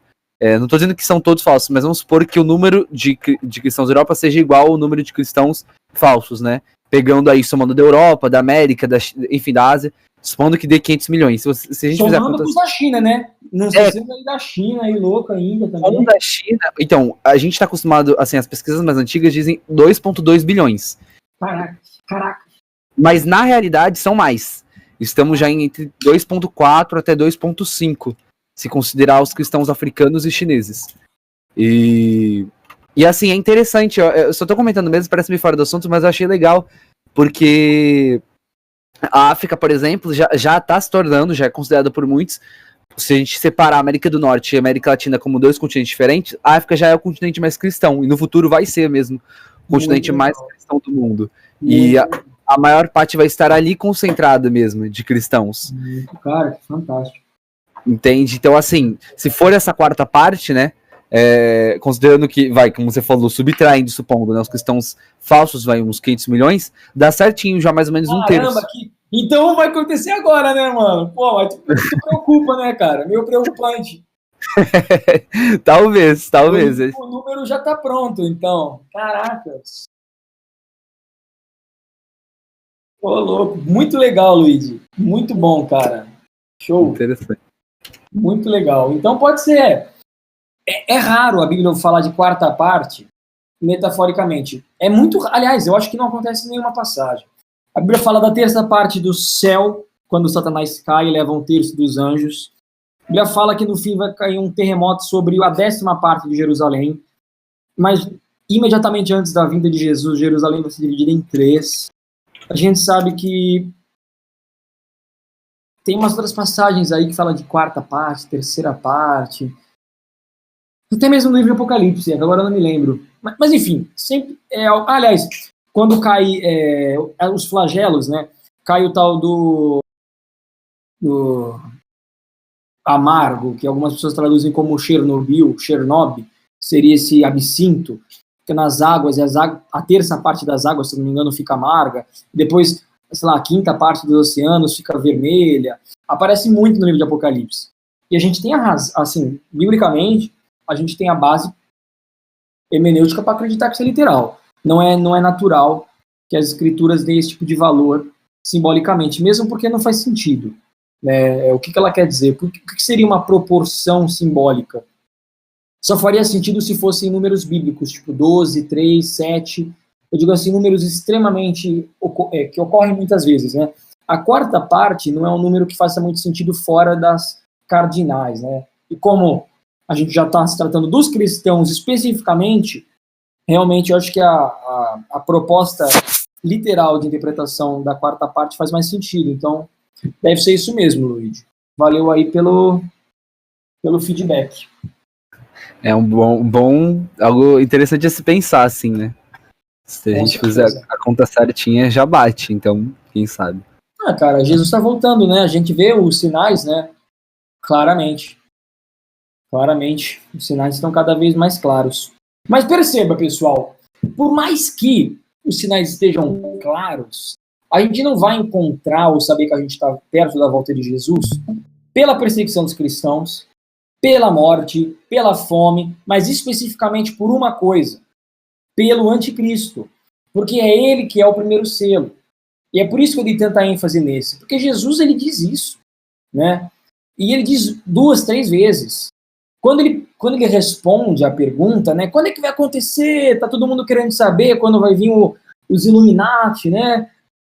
A conspiração, o triângulo lá, quando é que vai vir a ordem mundial, o fim do mundo, né? Que o pessoal gosta de falar. Cara, ele diz, tenha cuidado para que ninguém os engane. Porque muitos virão ao meu nome dizendo eu sou o Cristo. Ele já começa dessa maneira. A primeira coisa que ele fala é anticristo. É literalmente a primeira coisa que ele diz. Esse é o primeiro sinal. E ele vai lá e ele continua. Quando, pois, vocês virem situado no lugar santo, o abominável da desolação, aqui já é a segunda metade da semana, é o início da segunda metade. Ou seja, primeira metade da semana, surge esse indivíduo dizendo eu sou o Cristo. Segunda metade da semana, surge esse indivíduo, o mesmo indivíduo, dizendo eu sou Deus. Por isso que depois a gente vai para Apocalipse 13, a oitava cabeça, na verdade, é uma das 7. É a mesma pessoa, separada por 3 anos e meio. Ela aparece e diz, eu sou o Cristo. 3 anos e meio se passa, o indivíduo morre, o indivíduo ressuscita, e ele diz, eu sou Deus, porque eu ressuscitei. Depois a gente vai tratar, Apocalipse 13 especificamente, ou seja, o sinal, o alerta. Eu diria que assim, a única coisa que a gente teria que prestar atenção seria a única maneira de saber que Jesus realmente está se aproximando é essa. Qualquer pessoa que ir contra isso aqui, ela vai cair num problema. Já houve muita guerra, Cara, eu já houve Primeira Guerra Mundial, Segunda Guerra Mundial, peste bubônica, os cristãos já morreram lá no Coliseu. Jesus não voltou, porque eles ficam olhando para as coisas erradas. O sinal, o verdadeiro alerta é o próprio anticristo. E é ele que dá início ao fim. Aí, uma dúvida. Pode mandar. Os amilenistas também acreditam que vai ter um anticristo? Bom, na verdade é só um. Como assim só um? Você quer dizer, tipo, se eles acreditam Tipo, que eu sei tem que tem dois, uma visão geral, né, de que vieram alguns anticristos, digamos, com A minúsculo. Mas eles acreditam que vai ter O, né? Olha, cara, sim, a maioria deles sim. Por mais que o amilenismo raiz, né, aquele amilenismo amilenista mesmo, né? Aquele amilenista original, né, não o Nutella. Sim, eles acreditam que não tem. Eu quero dizer assim, sim de não tem. Não tem um anticristo, uma cabeça. Porém, isso já foi revisado. Até porque não tem como ir contra isso, né? Livro de Daniel fala, Zacarias fala, Apocalipse fala claramente que vai ter alguém que vai fazer isso, né? A gente fala da besta. Cristo, quando volta, ele vem e mata a besta, né? A gente depois vai ler isso em Daniel 19. O livro de Daniel fala de 1260 dias que o chifre vai fazer guerra contra os santos. É sempre 3 anos e meio.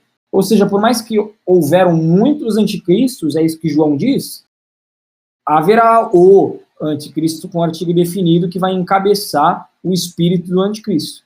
A maioria dos amilenistas hoje já reconhecem isso. Ah, tá. Porque lembra que eu te falei que eu tava falando com o Marcos, o Luiz, eu tava na casa dele, a gente foi ensaiado, o presbítero, e a gente tava falando de escatologia, eu falei, mas os amilenistas não acreditam, né, que vai ter um anticristo específico assim. Aí ele falou, não, lógico que nós acreditamos, não sei o que. Aí eu fiquei mó surpreso, sabe?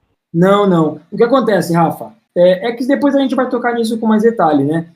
O amilenismo, como doutrina escatológica, ele interpreta o milênio como o reino de Deus já estabelecido, ou seja, Cristo já estabeleceu o reino dele, e desde 70 depois de Cristo, com Jerusalém, dependendo de como você enxergar, ou, enfim, 3 anos e meio após a morte de Cristo, sendo que não tem nenhum evento, isso aí é grande contradição, né? Para a pessoa enxergar Daniel 9:27, 3 anos e meio, algumas pessoas encaixam Estevão ali, mas muito mal encaixado, enfim.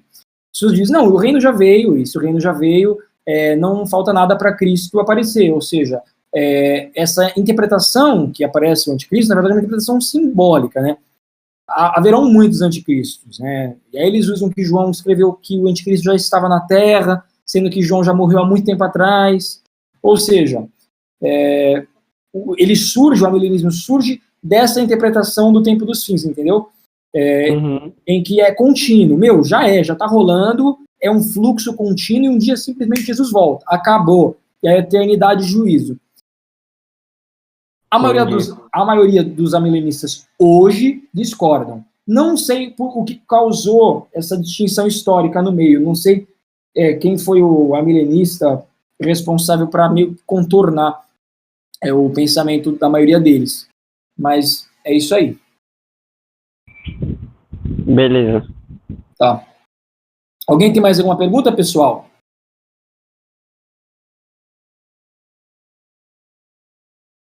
Ó, está mostrando para vocês, no versículo 23. Jesus vai lá e diz de novo. Então, se alguém disser a vocês, olhem, aqui está o Cristo, ou ali está ele, não acreditem. Porque surgirão falsos cristos e falsos profetas operando grandes sinais e prodígios para enganar, se possível, os próprios eleitos. Aí ele vai de novo.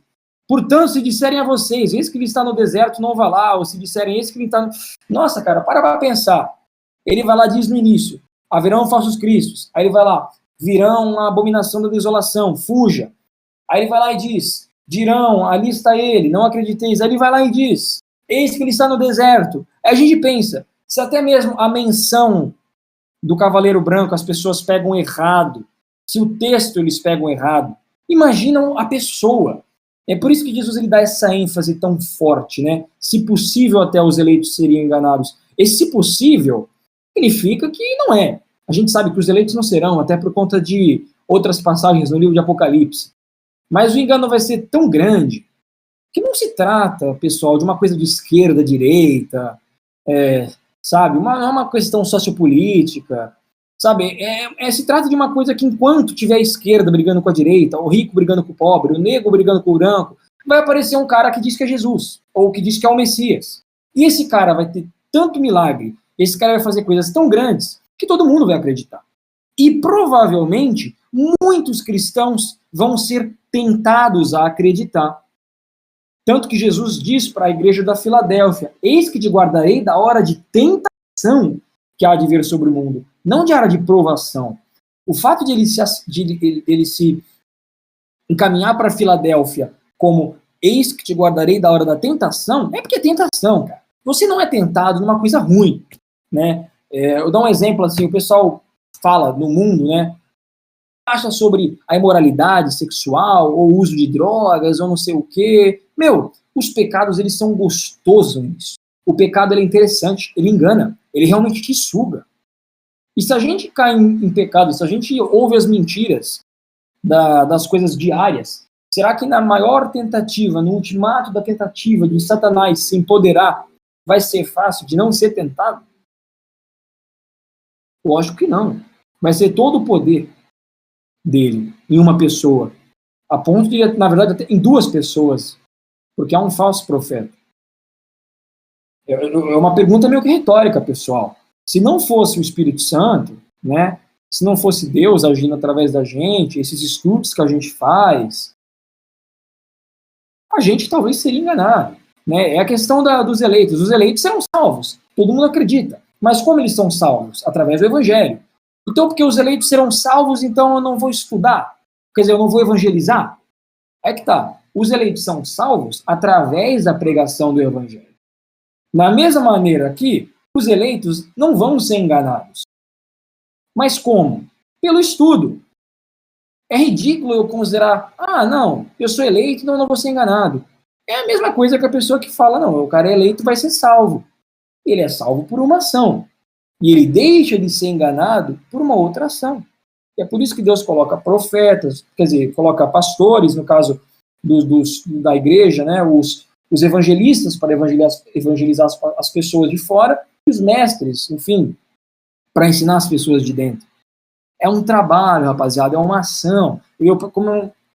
Esse é o propósito, entendeu? A gente sair daqui realmente edificado, solidificado, sem dúvida. Para se a gente chegar num debate com um doutor, ou com um ateu, ou com um crente que acabou de se converter, uma ovelhinha ali, né? Cordeirinho ali, novo na fé, ovelha, né? Porque cordeiro só é Cristo. Enfim, se a gente só chegar diante de qualquer crente ou qualquer circunstância, a gente é capaz de se defender das mentiras. Esse é o propósito, entendeu? E é isso que a gente está fazendo aqui. Por isso que eu insisto, ninguém tem nenhuma dúvida.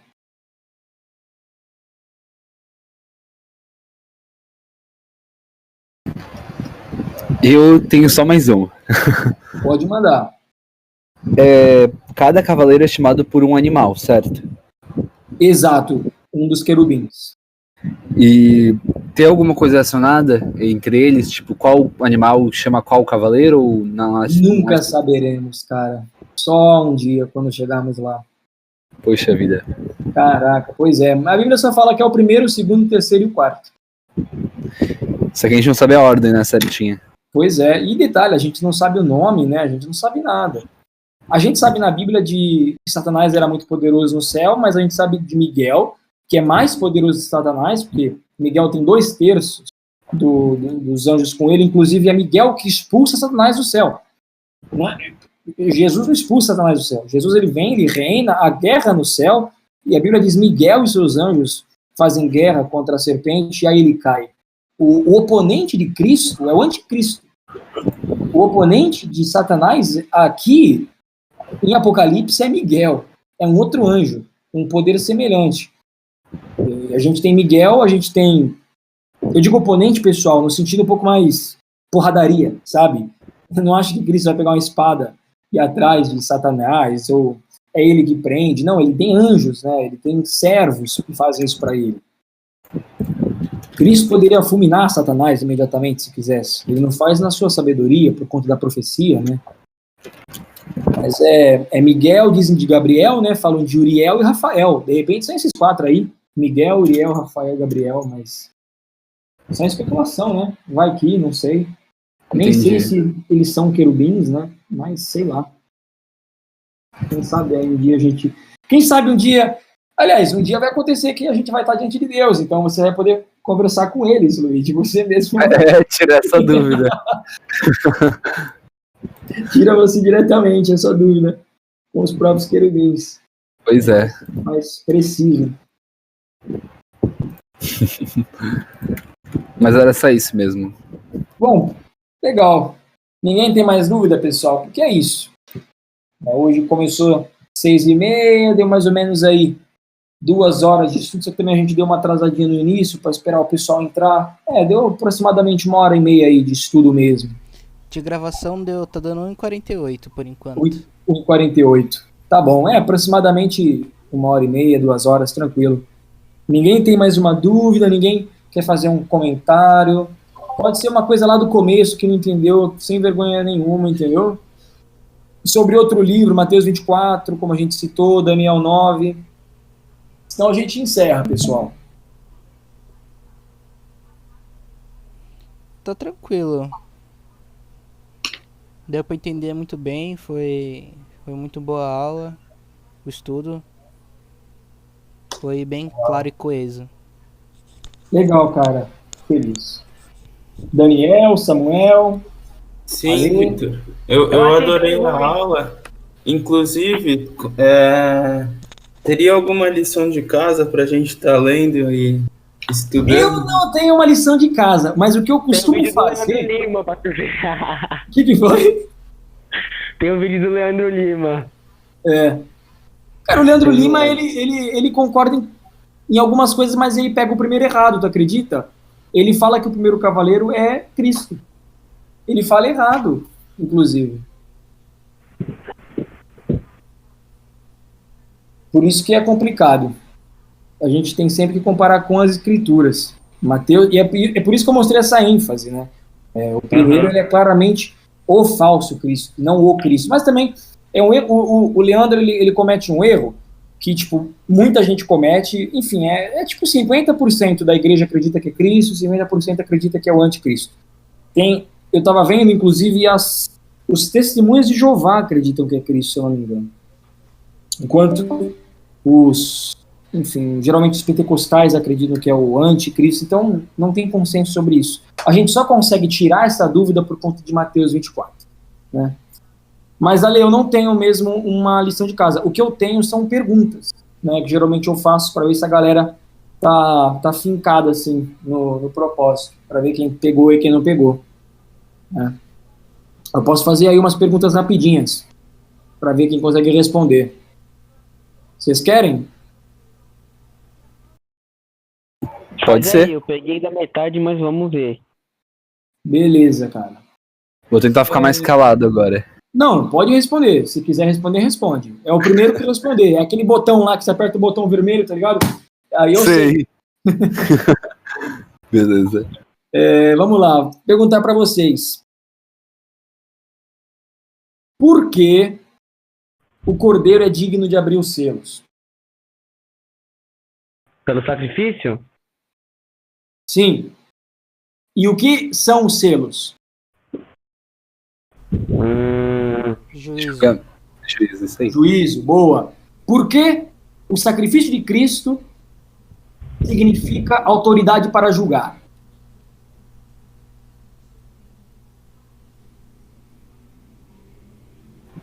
Porque ele consegue ela do pai. Isso, Deus. boa, porque foi dado. Boa. Isso, porque foi dado. Perfeito. Foi dado a ele. Resposta simples. Vamos lá, pessoal. É que nem aquela prova, né? Quando você está fazendo prova é assim. Quando você responde simples é porque você sabe. Quando você dá aquele embromation, não tá legal ainda. Cavalo branco. Por que ele é branco? Não tinha tinta.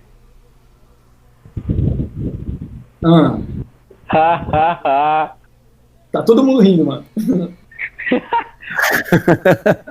Achei engraçado. Eita, Lília? Vai trazer paz, não é isso? Foi isso? Eu nem peguei essa parte, mas tô chutando. Lília, não conseguimos. A gente ouviu um barulho, mas assim. Você não pegou a parte do primeiro cavaleiro? Alô? Eu acho que não. Oi, tá bem baixinho. Bom, depois você pega ele gravado. Olha, ela escreveu. Boa, Lília. Exato, Lília. Ele é o falso Cristo. Ele é um Cristo, vem trazer a paz. De algum conquistando. Foi Né? o que eu disse. Falou, acabou a tinta, mano. Não, mas depois eu falei isso. Tá. Beleza. Temos na Bíblia algum outro cavalo branco? Tem. Aonde? Apocalipse 16, não é isso? Errou. Não é isso? Não.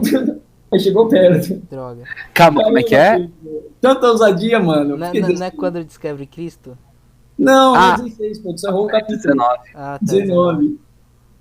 E tem outro livro. Qual seria? Peraí, me perdi na Zacarias. pergunta. Zacarias. Livro que dá menção. Isso aí. Apocalipse 19, Luigi. Entendi agora. Era Por sobre a quê? Acho que eu conexão. lembrei do rap lá, Apocalipse 16. Tinha que estar o Adriano aí, mano. Ele vai ver a live gravada hoje. Aí, por que 4? Por que 4 animais e por que 4 cavalos? 4 cantos do mundo? Universalidade e julgamento. Perfeito. A Lília está perguntando qual seria a diferença dos cavalos brancos. Lília, você tem o cavaleiro branco de Apocalipse 6, que é o falso Cristo. O Rafael, não sei se ele pegou essa parte. Ele tem um arco, símbolo da aliança, símbolo da conquista. Peguei, foi eu que respondi, pô, do arco-íris lá. Isso, verdade. É verdade. Ele tem uma coroa, enquanto Cristo tem vários diademas. Ele é vitorioso para vencer. A palavra aqui não tá legal. Se você pegar o manuscrito original, ele saiu para conquistar e conquistou. Ele é conquistador. Já Cristo, ele é uma fiel testemunha, o nome que só ele sabe. Ele tem vários diademas, um exército de cavalos brancos atrás dele. Até a companhia do primeiro cavalo é diferente da companhia do segundo. Essa é a diferença dos cavalos. Ele aparece, ele é chamado, perceba, o querubim tem autoridade sobre o primeiro. O querubim diz, vem. A propósito, Luigi, cara, a sua pergunta, velho, talvez tenha assim uma explicação. Talvez o primeiro querubim seja Miguel. Por quê? Por que seria Miguel? Tessalonicenses, havendo apenas um que o detém para que no seu tempo seja retido, e aí se manifeste o filho da iniquidade.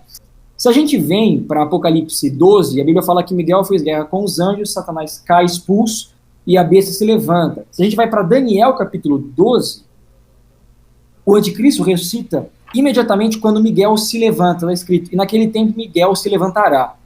Sempre que o anticristo aparece, Miguel também aparece. Considerando que há 4 querubins, e Miguel é sempre dito como o mais poderoso, aquele que briga diretamente com o Satanás, é possível que esse primeiro querubim, não estou falando que mas só por uma questão de lógica, seja Miguel. Aquele que detém o anticristo é aquele que o chama. É possível, né? Não necessariamente. Depois eu vou fazer um estudo mais específico, isso é baseado em Tessalonicenses e Daniel 12. A palavra inglesa é restrainer, né? Aquele que detém. As pessoas que acreditam no arrebatamento secreto falam que é o Espírito Santo, que tem que ser tirado, né? A igreja tem que ser tirada para aparecer o anticristo, aquele papo lá. Não é Miguel. Mas pode ser que tenha alguma coisa a ver aí. Agora que você falou, me lembrou. De repente tem uma conexão. Interessante. Mas Agora eu fiquei curioso. Especulação, eu digo assim, é o mais provável, né? Sim. Entre os querubins, claramente, sempre que Miguel aparece, a besta aparece em seguida. Aparece em Daniel 12 e Apocalipse 12. E aparece em Tessalonicenses. Então, é o mais possível. Vou até escrever aqui, eu tô fazendo um resuminho. Beleza. Mas não dá nem para criar doutrina sobre isso, né? Porque... suposição, sim. Não, mas é uma boa suposição. Pelo menos a gente tem uma ideia de quem poderia ser. Sim. Bom, vamos lá. Outra pergunta aí pro pessoal.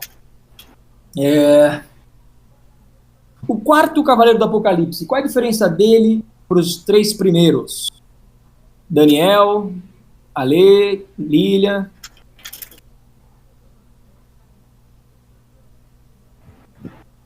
O Daniel tá mutado, não sei se ele tá junto. Samuel saiu, não falou nada. Pode responder? Pode? O quarto cavaleiro é mais restrito, os outros são mais gerais. Perfeito. Ele é restrito em relação ao quê? Em relação à punição, o julgamento. É direcionado somente aos cristãos e mais especificamente a questão da quarta parte. Legal, cara. Excelente. Pô, o Luigi é sempre o melhor aluno. Pessoal, caramba. Ai, gente. Poder de retenção mais de 8.000. Vamos lá. Não é pra tanto. A balança do terceiro cavaleiro. O que ela significa? Não fala, Luigi. Não vou falar.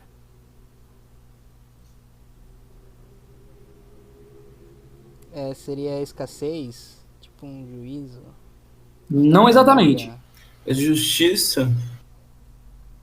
As duas respostas, se misturar elas, que a gente tem. Lília, vou repetir. A balança na mão do terceiro cavaleiro, o cavaleiro preto. O que ela simboliza? O que ela simboliza? Tá próximo, pessoal, a resposta. Você falou que tipo tem uma alteração nos preços, aí tem fome no mundo. Tipo assim, sei lá. Desequilíbrio. É isso. É isso tudo, pessoal. Tá certo. No fundo, é isso aí. Desregulação. Pesos errados. Desonestidade. Enfim. Resultando na escassez. Entendeu, Ale? O resultado é a escassez, mas não é a balança em si. A balança causa isso, aparentemente, não o contrário. Vamos lá. Eu acho que é isso, pessoal. Vocês pegaram legal. O segundo cavaleiro. O que significa?